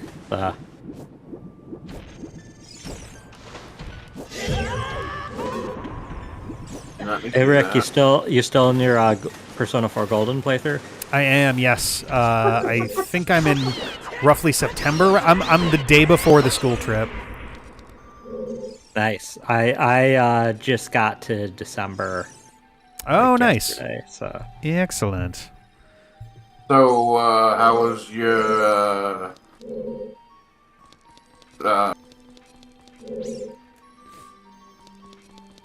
Huh? Venus de Milo? Oh, yeah, yeah. With Kanji with the seaweed. Holy cow. That was an interesting scene. I feel like everybody's characterization got thrown into a blender for that one as well. Yeah, I have very mixed feelings about how Kanji is handled in Persona 4. He's handled so poorly. The game fucking hope when murders they him remake it- constantly. I hope when they remake Oh, it, they fix it. I feel like it's too Thanks! much. What? Give me money now, yes. Yeah, They did, which sucks because he's my favorite character in it, and it's just for. he's a great character, A like lot as of a he's, person. Yeah. He's definitely I'm trying to decide if he's my favorite of the male characters. He might be. He's my favorite. I do really of the, like Yosuke. He's my favorite of the group in male. My favorite female is now. Oh, that was. I mean, my me? favorite of the group is Rize. I'm sorry. Oh yeah, I know. Well, Rize is interesting. I don't even know where Rick is because I don't even know if. All right. Anything else here that I can buy? Like, what was the last thing you did, Vic? Literally, when I load my save and go to sleep, the next day will be the school trip in August, September, whichever one that is, the school trip to the port island. Oh, yeah, Port Tatsumi. Yeah. I do not want to miss that one. I do not want to miss That that, will be one. So That has my favorite scene in the game. it won't be this week because I'm like shifting things around because of Mario Party Madness on Thursday, but next Wednesday is going to be that one. Oh, we can see. I am so happy that I played Persona 3 Reload before playing Persona 4 Golden. Oh boy. Why is that? I haven't played 3, but is there something specific to the scene that I meant that? I don't think it's really a spoiler. That's just the setting of 3. Is those two? Oh, okay. Is that what? Okay. It sounded so familiar to me, and I was like, it's literally just the setting of 3. I don't think it's even a spoiler. hysterical. That's just the main setting. Oh my god. So it's just if you've played 3 before that, you notice so much more. Oh, someone was also mentioning that Tatsumi is also Kanji's last name, but it doesn't matter. Like, it's just a coincidence for that, and it's like, it feels so weird that nobody mentions it. At least no one has so far, I guess. But what do you mean? So Kanji is Kanji Tatsumi, and the port island is apparently Tatsumi Port Island. Isn't it Tatsumi? Or is it Tatsumi? I think it's Tatsumi. Are you talking about P3 stuff? It is Tatsumi Port Island. Is Tatsumi like P3? It is Tatsumi. Okay, yeah, it's the same name. Yeah, that's yeah. I mean, we have 2 Makotos, so... We also have 2 Yusuke, technically, because it's the... Well, a Yosuke and a Yusuke. Oh, yeah. But... Very close. Yeah, same pronunciation, different kanji, same meaning, which had me going off on a mild tirade during my last stream, because I was trying to think of literally any English words that do the same thing, where they're pronounced the same, and they mean the same, but they're spelled differently, and it's more than just like, oh, well, in British English, you switch the letters. The closest I've been able to find is hoard, where hoard with an A is a collection of items, but hoard with an E is usually a collection of people or beings. I can't think of any other, because, I guess Kanji's surname and the port island, both of those Tatsumis are spelled different, like they use different kanji. But otherwise, they have the exact same pronunciation. They have the exact same, like, meaning behind them. And Tatsumi Island is Persona 3? Apparently, yeah. Reference? Okay. That's probably why I didn't catch it, because I didn't play it. It's just where 3 takes place. It's like, it's not even like any sort of plot spoiler. God, oh man. Best scene in the entire game. Honestly, I kind of almost wish that I played all the games in order, like 3, then 4, then 5, because I realize they reference so much going, like, as you go forward. Oh, nice. I haven't done 5 yet either. At some point I will. Eventually, this is a rare series where I'm actually going backwards. I went with 5, just like everyone was recommending it. But, and then I decided to I think I was playing 3 as my girlfriend was playing 5. Yeah, and then... I mean, 5 had the... Oh, go on. No, I was just going to say, then I went 4, because I didn't own 3 at the time, so... Yeah, gotcha. Yeah, I started with 5 because it came to the Switch. But also, I kind of had... The limited I knew about the series was from 5, because one of my old roommates at Heritage, who's in the chat right now, was playing 5 when it first came out on my PS3. Nice. And so I saw parts of it then, and that was my first exposure to Persona. I didn't even know existed until that. And I was like loosely aware of it, yeah. I had never heard of it. I don't know how, but I had never heard of it. And so I was vaguely interested in it since then. And when it got a port to Switch, I was like, I put it on a Christmas list. Oh, there you go. Oh, small key. I'll have to go back there and check it out. I put it on my Christmas list, got it for Christmas, and like I was hooked. Nice. And I'm currently I played 5 Royal, then I did 5 Strikers, then I did 5 Tactica, then I did 3 Reload. Now I'm doing 4 Golden. I still need to finish up Strikers. I was on chapter 2 before things came up, and I need to do Tactic after that as well. Later, Razor Wolf. Yeah. And once I finish this, the 3 DLC will be out, so I'll probably do that. But after that, yeah. I want to do the Q games. And have you ever Yeah, played same. the original? Did you say that you did or didn't play the original Persona 3? No, I played Reload. Okay. I was curious if you had Eventually- played if you had seen the answer before. Yeah. No. Eventually, I do want to play Portable. It's not high on my list because I want to play entirely new games first, but I'd like to go through the FEMC route of Portable. Oh, yep. So, I also want to Portable's try the eventually. FES games as well. Excuse me. Yeah, I mean, at some point I just can't justify playing like 4 versions. Like I saw somebody online that's like, well, if you're really a fan of Persona, you'll play all 4 versions of Persona 3. And like, that's a lot of time, dude. That is a lot. These are 100-hour games. Like it's just, Like probably realistically at least 500 to 600 hours of just Persona 4, and I have Yeah. lots of other Persona games I can play. So, because after Q, I still want to do the fighting game. Oh, And yeah. then I want to find a way to do the rhythm games. The problem is that they're Vita. Oh God, are they? Are 3 and 5 also Vita? 4 is, but I don't know if 3 and 5 are. 5's not on Vita. Unless, do you mean the rhythm games? Yeah. The Dancing in Moonlight, Dancing in Starlight. There's not a 3 rhythm game. Was there not? I thought there was one that was No. like Dancing in Moonlight to go Dancing in, or vice versa. Not that I saw. Yeah. The 4 and 5 ones released at the same time. Maybe that And must they- be what I'm thinking of then. They released for Vita, and they were either PS3 or PS4, but I'm not digging out my PlayStation for that, and that's not much easier to emulate if it's like PS4. Oh, 3 and 5 released at the same time in here instead. 4 is Vita. Okay, all right. Not to say Vita. That's why I was like, I could have sworn that it was that 3 and 5 were at the same time because it was like I found it kind of funny that my girlfriend was playing one and I was playing the other, and neither of us had any awareness of what happened in the other game. None of them are on like Steam or anything, which Ugh. frustrates me. Okay, so 3 Dancing in Moonlight is on PlayStation 4 and Vita, Okay. according to Wikipedia. Persona 4 Dancing All Night is PlayStation 4 and Vita.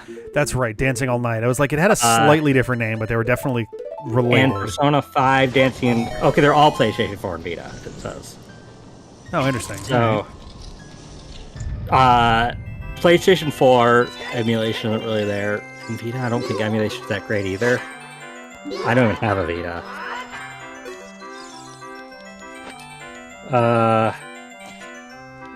But yeah, so they're going to be the hardest to try to find a way to play. Definitely. Which is why they're like furthest down on my list. I'm super interested. I love rhythm games, and I love the music in these games, but like they're just the hardest to play. I already got the fighting game on Steam in a sale, so I have that. The Q games, I mean, I'll have to do what I have to do to play them. Like, Oh, yeah. they're only 3DS, so. So realistically, I can probably borrow the Q games from my friend Inheritance, because I believe he has them. I've considered, though, if they're not too pricey, I might just pick them up used. Okay, so I got these Skulltulas. How many switches are there? Okay, Inheritance said the only one with a plot is 4. Oh, 3 and 5 are just kind of. I mean, I've rhythm seen games for some the of sake the of rhythm games. bits. I've seen some of the bits of scenes for Persona 5, so it does have cutscenes. I guess maybe it doesn't have a plot, but it has like interactions between characters. Okay. Because I saw some of the scenes, and like one thing that was interesting is seeing some of the characters' bedrooms that you can't usually see in the actual okay. game. Kind of fun. And that's how I was like, what game is this? Because also the characters' models looked weird, and I was like, this doesn't look like a Persona game I've Yeah. played. Ooh. I was like, oh, Nice, another piece of heart. Thank you. Fill me up, that's all. Inheritance said 3 and 5's plot is that the other Velvet Room attendants got mad that Margaret had a dancing game, so they're having one too. Oh God, that sounds right. Yeah.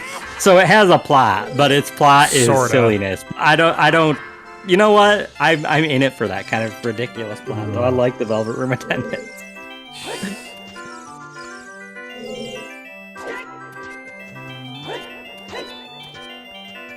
Especially because ironically, Margaret is my least favorite attendant. I like her. What? Oh, sorry. I was talking with someone in the chat. That does make sense, though. Yeah. The second at some point, like I'm definitely gonna do 3, and if anything, at some point, since you can fast forward through them, I'll probably do 3 and then 4 to see the differences between the two. Yeah, I mean, Persona 1 and 2 are in the distant future. I might play them, but I really hope they get a remake of some kind at some points. Yeah, I watched some videos of it just to see how it was. Because at that point, they're getting really clunky. Well, there's a rumor going around that Persona 2 is in the midst of being remade as we speak, which would be very interesting. I mean, I've heard, but which 2? Well, which 2? Right, that's the thing. Because the reason I would assume that they would do 2 before 1 is because technically 1 and the first 2 are non-canon now because of events in the first 2. Okay. Oh, nice. We could hit the Switch. Hell yeah, thank you. I thought each game was like Final Fantasy. They didn't connect. No, they actually are. They actually are related. Yeah, they're very playing them 3, 4, 5. It seems like the best way because you will see references. You will see characters reappear and stuff. Someone was mentioning that apparently Nanako from 4 was supposed to be kind of just a background character in 5. Like she was going to be slightly grown up. Oh, just a regular trap chest. So good. I mean, like, I thought that, well, wait, okay, like, I thought that each one, like, the connected in that the cities and whatnot could be connected, but I thought that each one, like, took, like, years apart, so, like, 5 had... They're definitely years apart, yeah. They take place roughly at the years that they released. Yeah. So Persona 4 takes place, like, 2 years after Persona 3, and then Persona 5 takes place, like, I don't know, 8 years after or something. Okay, so it is, like, that's how I was, okay, so that's why I read that they were not connected, it's because of that, because the year is different. The Persona Q games, which are canon, the first Q1 has characters from 1 and 2. They are in ages, like, appropriate, kind of, because time's passed. So the Persona 1 cast is a little older, and no longer high school students. And Persona Q2 continues it, but adds in Persona 5 stuff. How does Persona... I was going to say, how does Persona Q handle the fact that 1 and half of 2 are outside of, like, everything after that? Persona Q only has 3 and 4. Another sculpture. Nice. And Persona Q2 has Persona 3, 4, and 5. Okay. I thought you were Which saying... is why I don't recommend playing... Like, I haven't played them, but I know it was not recommended to play the Q games before you play the mainline games that the characters are in, because they're spoilers. Wait, which one's spoilers? Persona Q has characters from 3 and 4, and Q2 has 3, 4, and 5. And those are they're all canon, and they will have spoilers in the mainline.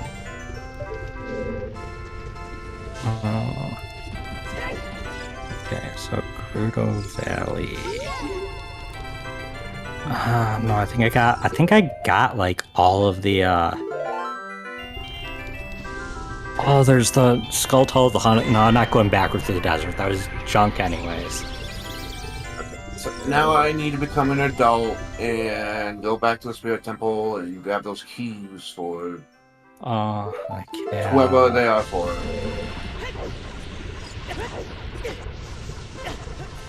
For the record, Inheritance in the chat is my resident Persona expert.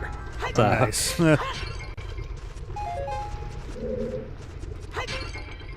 So, Vic, do you have an idea as to what your next castle dungeon is? Not really. Not that I can think of, anyway. Character. I mean, I assume that. I mean, it's a bit of a what's the trope? Interface spoiler. Naoto is in the opening crawl, so I assume that that's going to be at least part of what's going on. That's why I skipped those. It doesn't like register, but there was a point where like I was just like waiting for like I had my stream and I was getting set up and I was just like, oh yeah, wait a second, there was that person in all the blue. Yeah, just because like Indra's are kind of nice to see, but they're also so involved in the plot that I was like, or they're already so like satellite around us that I'm like, something's got to happen here. For me, JRPG intros, I will watch them after I beat the game because they spoil so much, and I don't know why. They do, yeah. Absolutely. When you eventually do Persona 3 Reload, do not watch the intro until you beat the game. It gives endgame spoilers.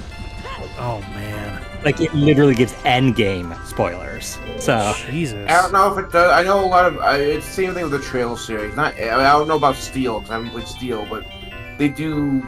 Again, it's the Trail series, but again, it's a Japanese series. Funcom and all that, Falcom and all that, but again, they show it's a lot of spoilers there. They do. The Tales of games also, like, they at the very least they spoil all the playable characters, which I do consider kind of a spoiler, especially the late game ones.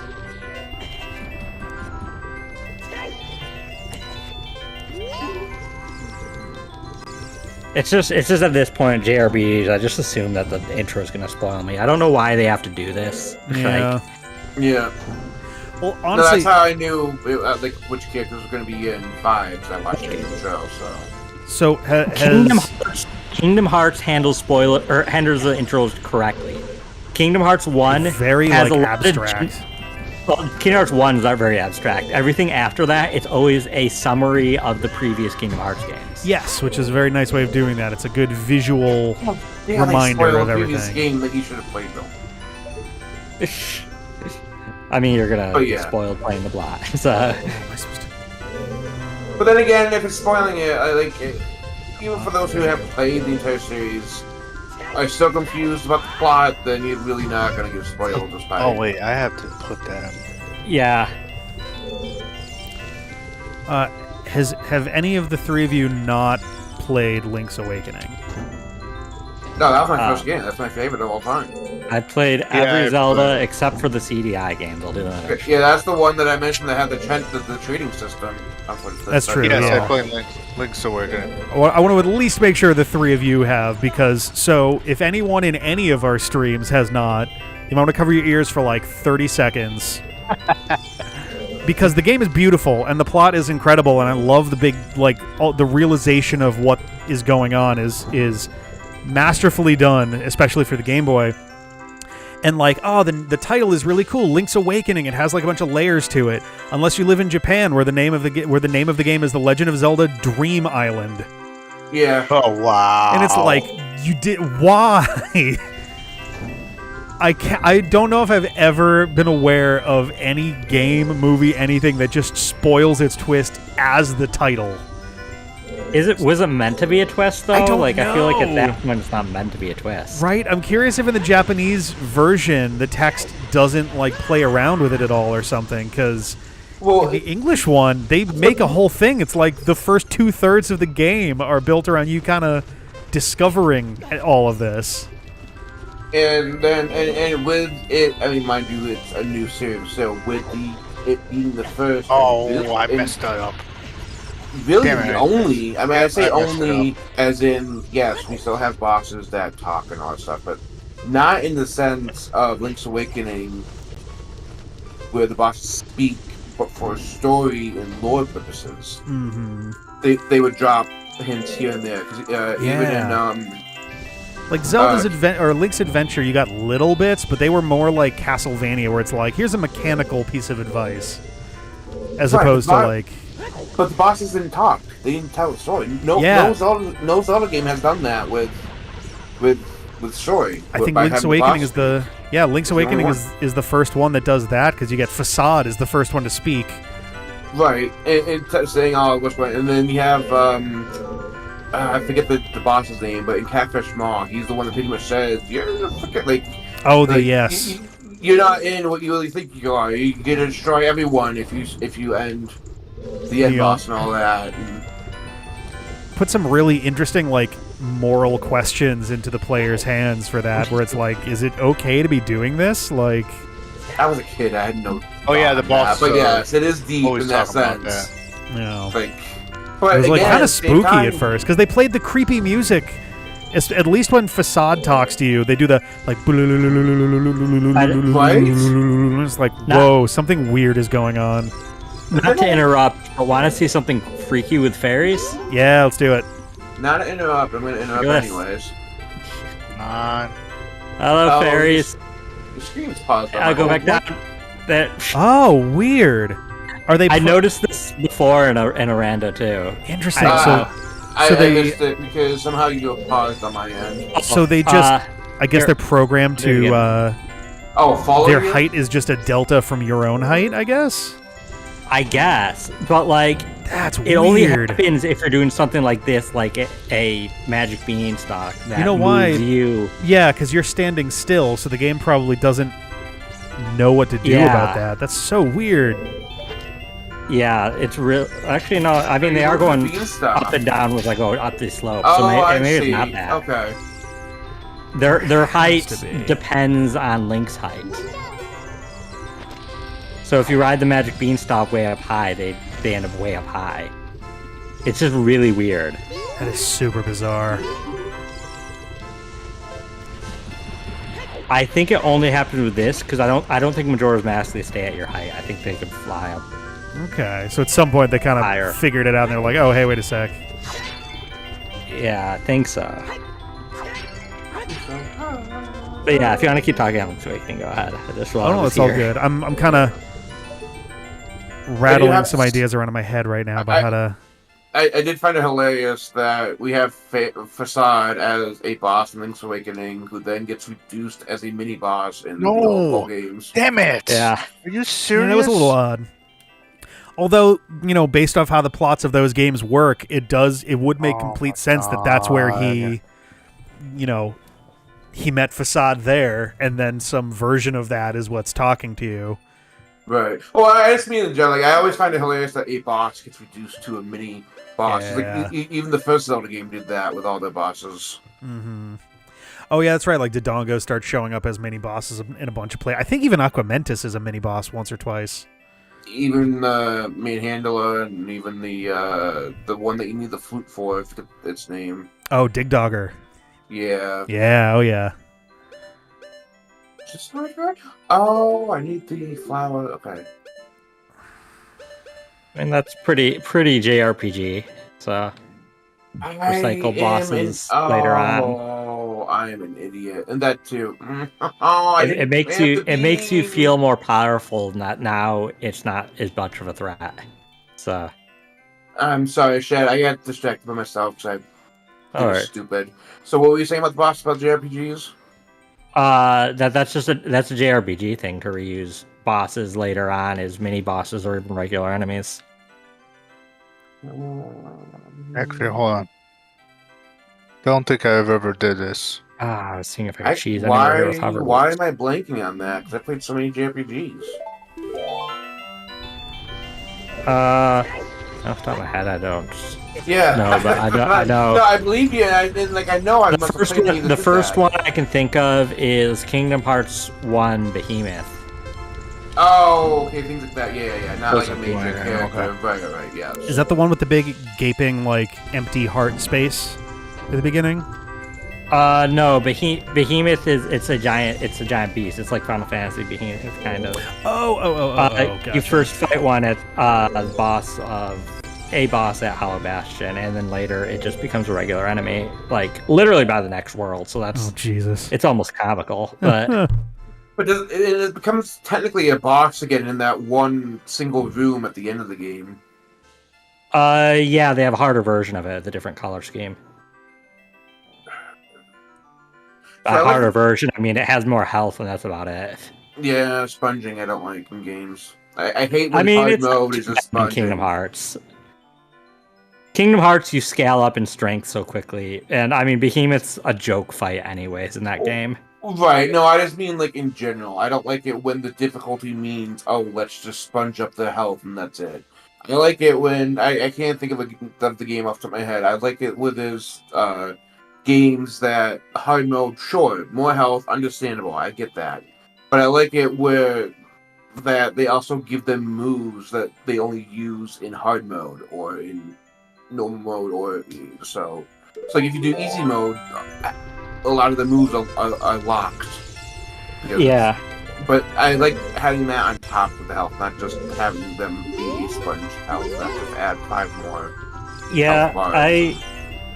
I play Monster Hunter Rise with another streamer on Saturday nights, and we just got to we're like at the end game, and we got to the advanced quests, and Monster Hunter Rise likes to or Monster Hunter games. I'm not sure if you played them, but so much right but now. they No, I know how they play. I just never got into them. yeah, they have numerous ranks, and each rank up, you fight a harder version. They usually have more attacks, but then in Monster Hunter games, sometimes what they like to do at the very end are advanced quests, which are literally the same fights as the G rank or Master rank fights were, but now they have way more health and attack.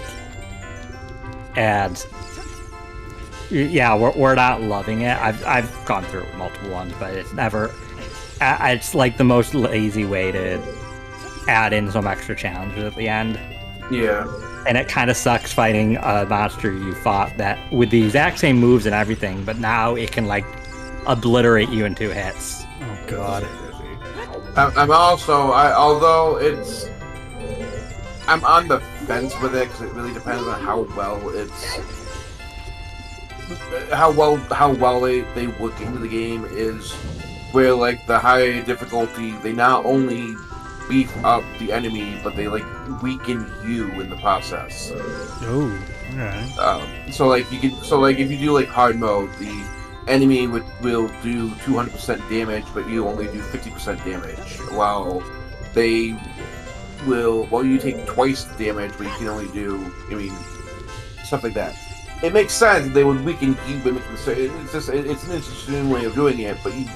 But it can be it's been a hit and miss on the balancing of that in the game when they do that.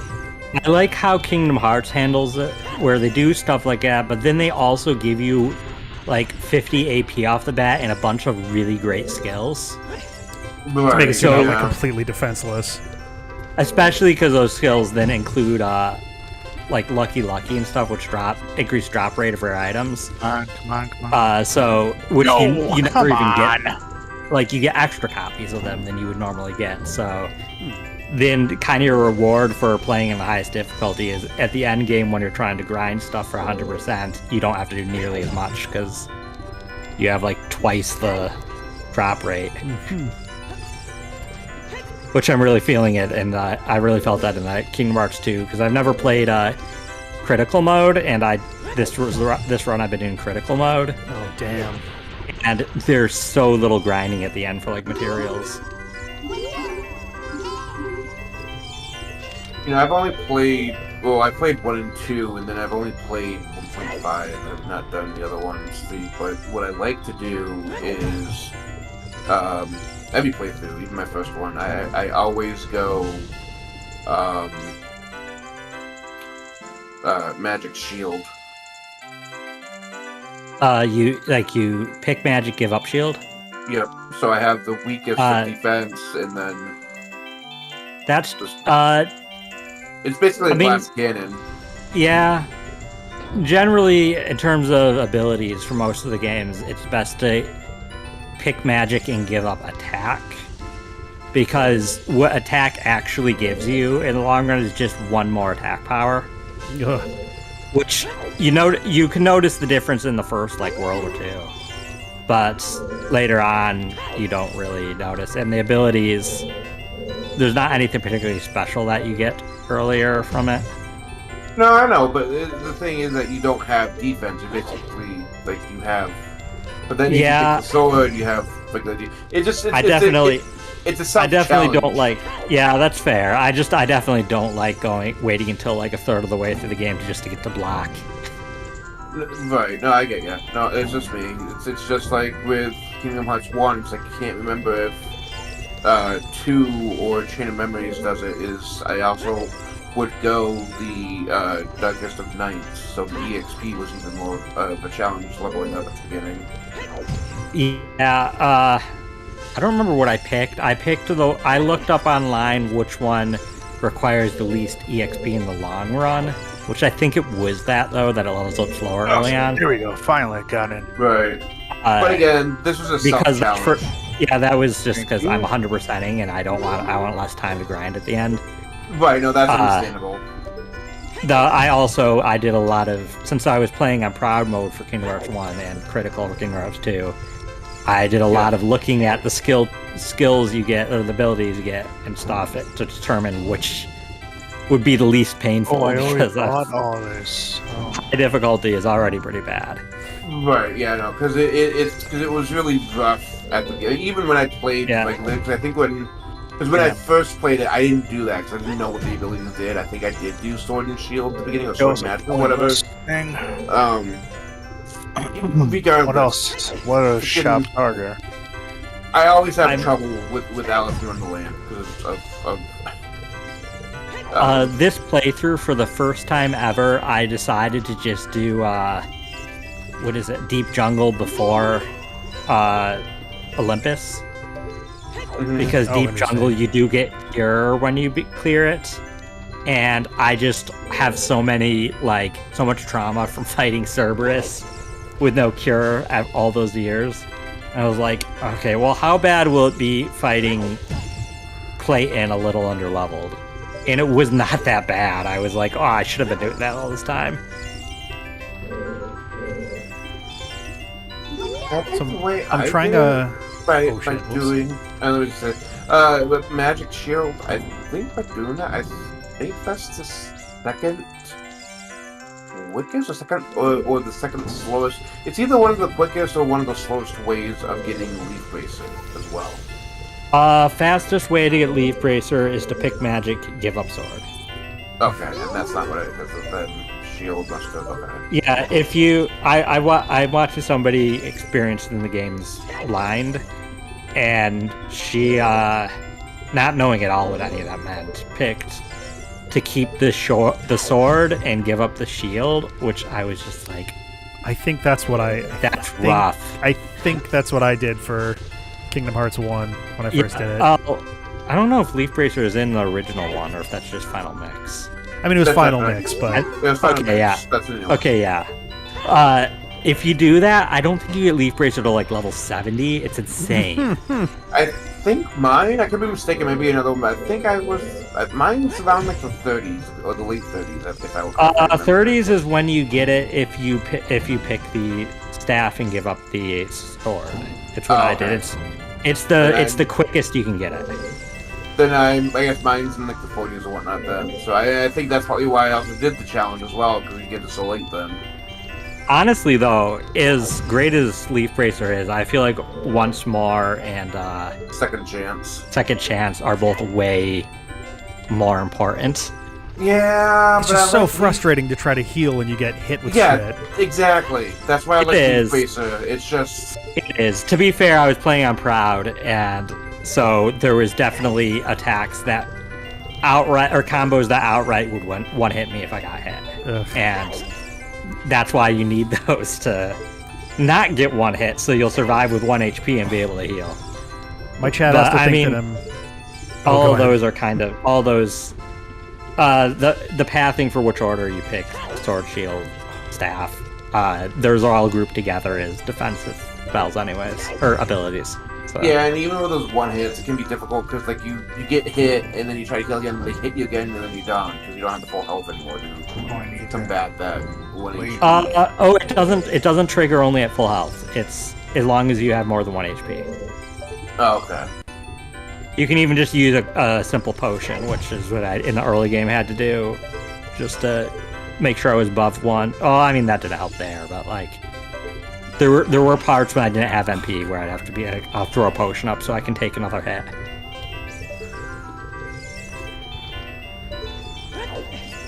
I've, for better or worse, through playing Proud and Critical on these games, I've learned more than I ever knew about the battle system and how things interact.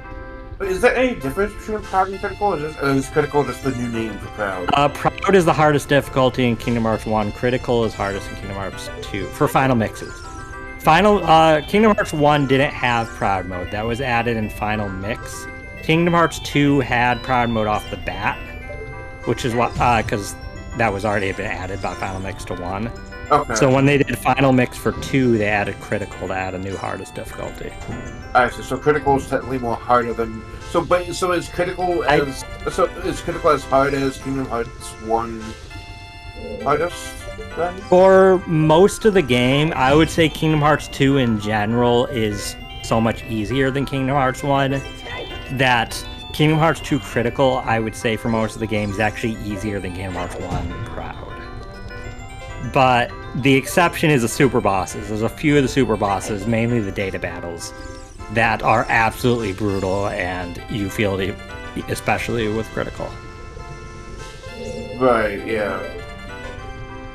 So I remember playing 2 alone.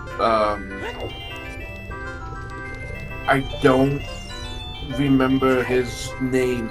There were 2 that gave me the most trouble. Although, mind you, one of them has it's a fun battle. It's not really a fight. He just throws like dice at you and whatnot. The Luxord, the one with dice and cards and stuff.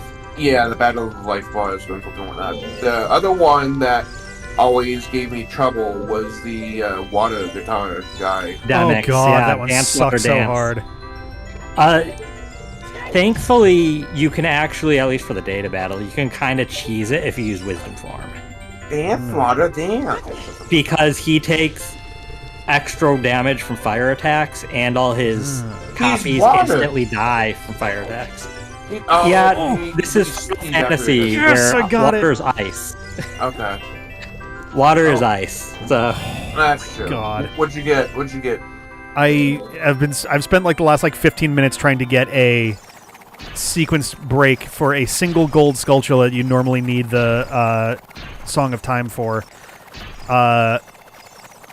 In the big lava room of the fire temple, you're supposed to use the Song of Time to lower a time block, but on the platform that you're on there's a little tiny indent off the side to the right. Oh, yes. And Yes. it's like the slimmest angle, and you have to be far enough away for it to actually have enough of a drop, but if you do it just right, you will jump as you roll through there, and then if you change your direction to the left just the teeniest bit, you will grab the platform. And you can just climb up because the time block isn't actually blocking the door. and he got it, and it was junk. I haven't checked it yet, but Oh, okay. oh, thank you, Jeff. Thank you very much for the beats.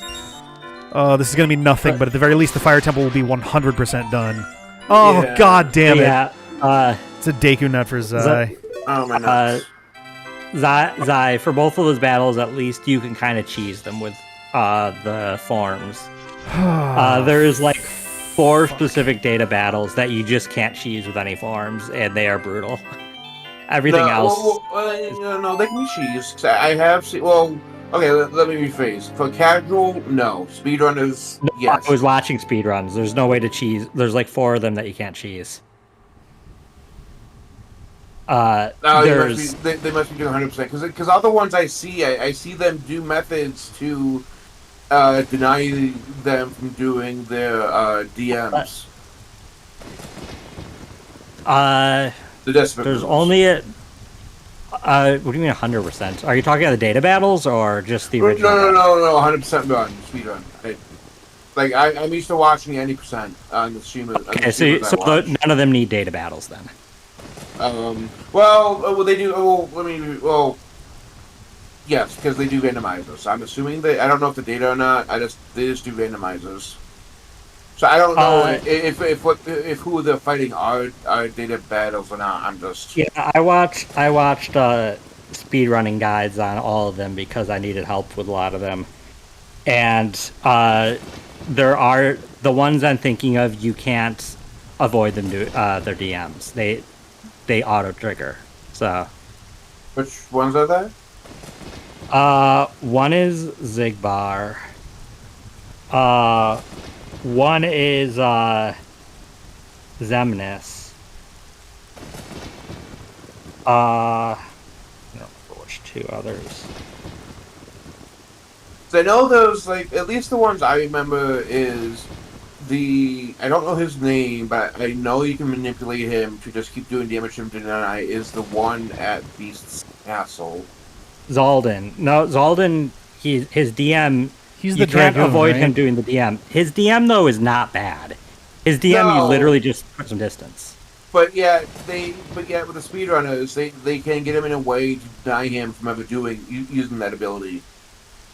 It doesn't... The guide I watched said you have to trigger it, but, like, it doesn't matter. His is the easiest probably in the entire game. The dragon ability thing that comes up the side of the bridge? That's not the DM. Oh, then what is the DM? He does a bunch of spinning attacks with the spheres that, like, can't be, Oh, like, okay. I didn't know blocked or that was the DM. See, I don't even know what the DMs are. I just listened to the speedrunner say that these are the ones you can block DMs on. So I'm just The dragon, though, also, I think if you beat him quick enough, in theory, he doesn't do that, but it doesn't matter. That's also super easy to dodge. You just dodge roll through it. You can reflect through it. You can literally, you have like 4 or 5 different ways you can invulnerability go through it that aren't hard. right. Yeah, no, they can kill him quick enough that they don't show up. What's that? There was The hard part with him that makes him so brutal is none of the forms work to cheese him because you can't really attack him directly most of the time because he has a windshield. that makes sense. You have to use his reaction commands, and they're tricky to pull off if you're not skilled. He's considered one of like the 2 hardest in the game. Yeah, because the other one that's really hard, I remember this even as the speedrunner, because he even has difficulty with him, is the sniper guy. Zigbar. Oh, Yeah. Zigbar is a rough time too. Zigbar, you at least can still kind of cheese with Final Form. I did that.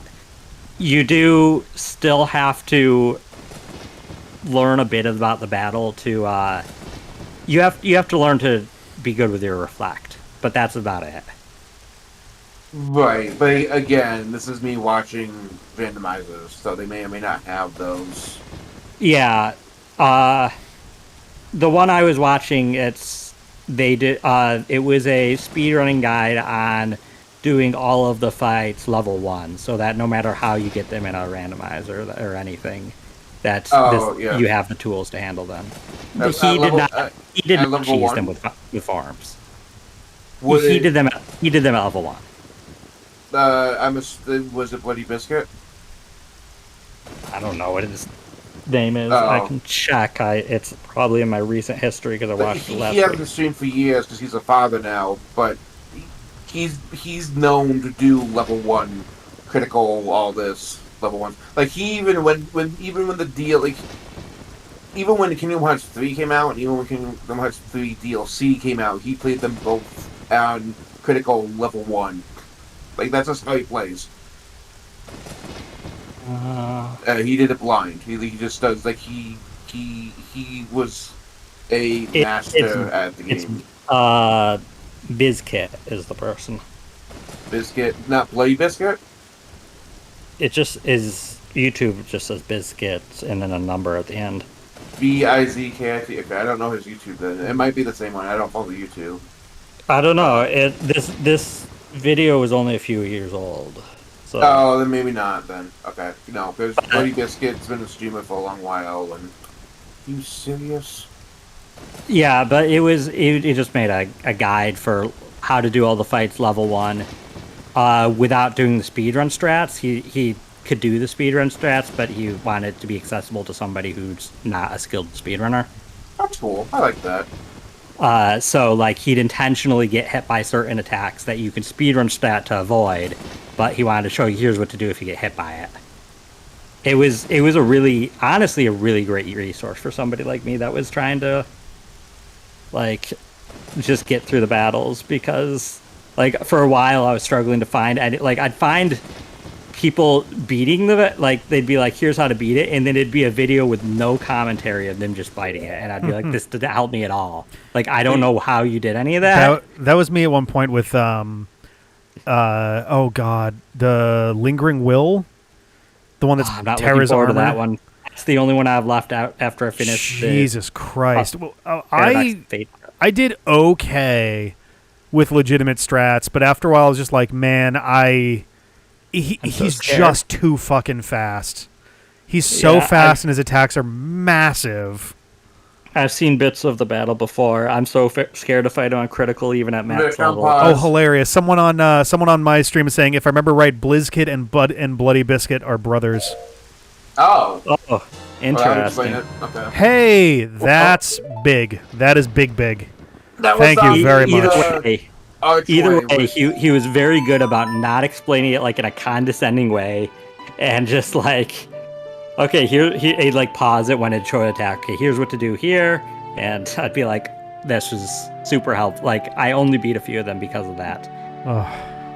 And yeah, more people need to make resources like that for games. Oh yeah, for sure. I've debated doing that from time. If I wasn't keeping myself so busy with like every other fucking video under the sun, I've debated for years making like guide videos and things.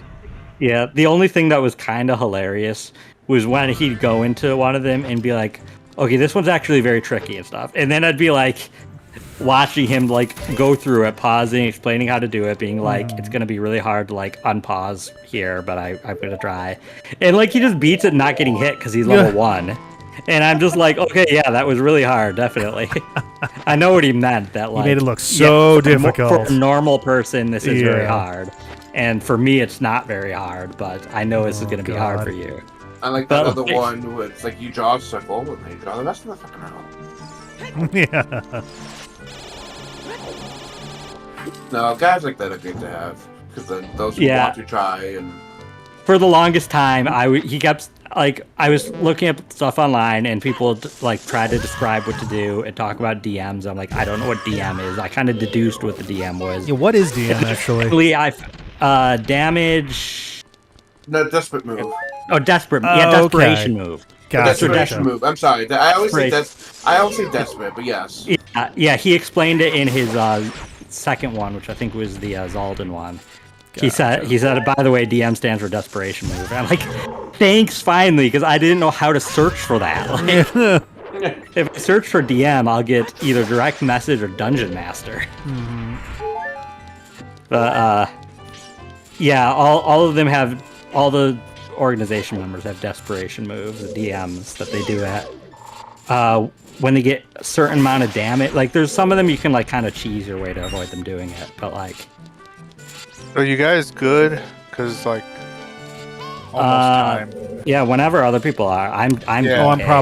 I'm probably good to stop. I could go on and keep checking things. I probably. I didn't really want to go past midnight, anyways. That's why I started out early. I can't even think of where to look next. I gave Rick his keys. Yeah, I now have Shadow Temple that I can completely clear at this point, I believe. Nice. Well, actually, Okay. let me double check. I may not have the boss key, but So Rick and Soam still have checks for start of next week. I'm missing silver rupees, but I will have 10 more checks that I can make in those 2 rooms. I don't have checks that I know of. I'm looking. Okay, because I am like. Did you check all the shops with that wallet I gave you? Or? Oh yeah, I did check all of them. All of them are bought. Yeah. Yeah, so I didn't have anything important, unfortunately. Unless I'm missing one shop, but I think I've seen them all. So yeah, the next one I will be able to get a bunch of checks done in the Shadow Temple, but once the Shadow Temple's done, if I don't have any items that I've gotten for myself, then I'm back to Burger King. Yeah, and I'm gonna next week go to each dungeon area and see which one is which. I've killed 5 bosses. I can't think of where else to go now for things. Yeah, because I need the silver rupees to continue Shadow Temple. Yeah, I'm gonna be in the same boat actually, so I may not actually be able to finish it, but I can at least knock a bunch of checks out of the way.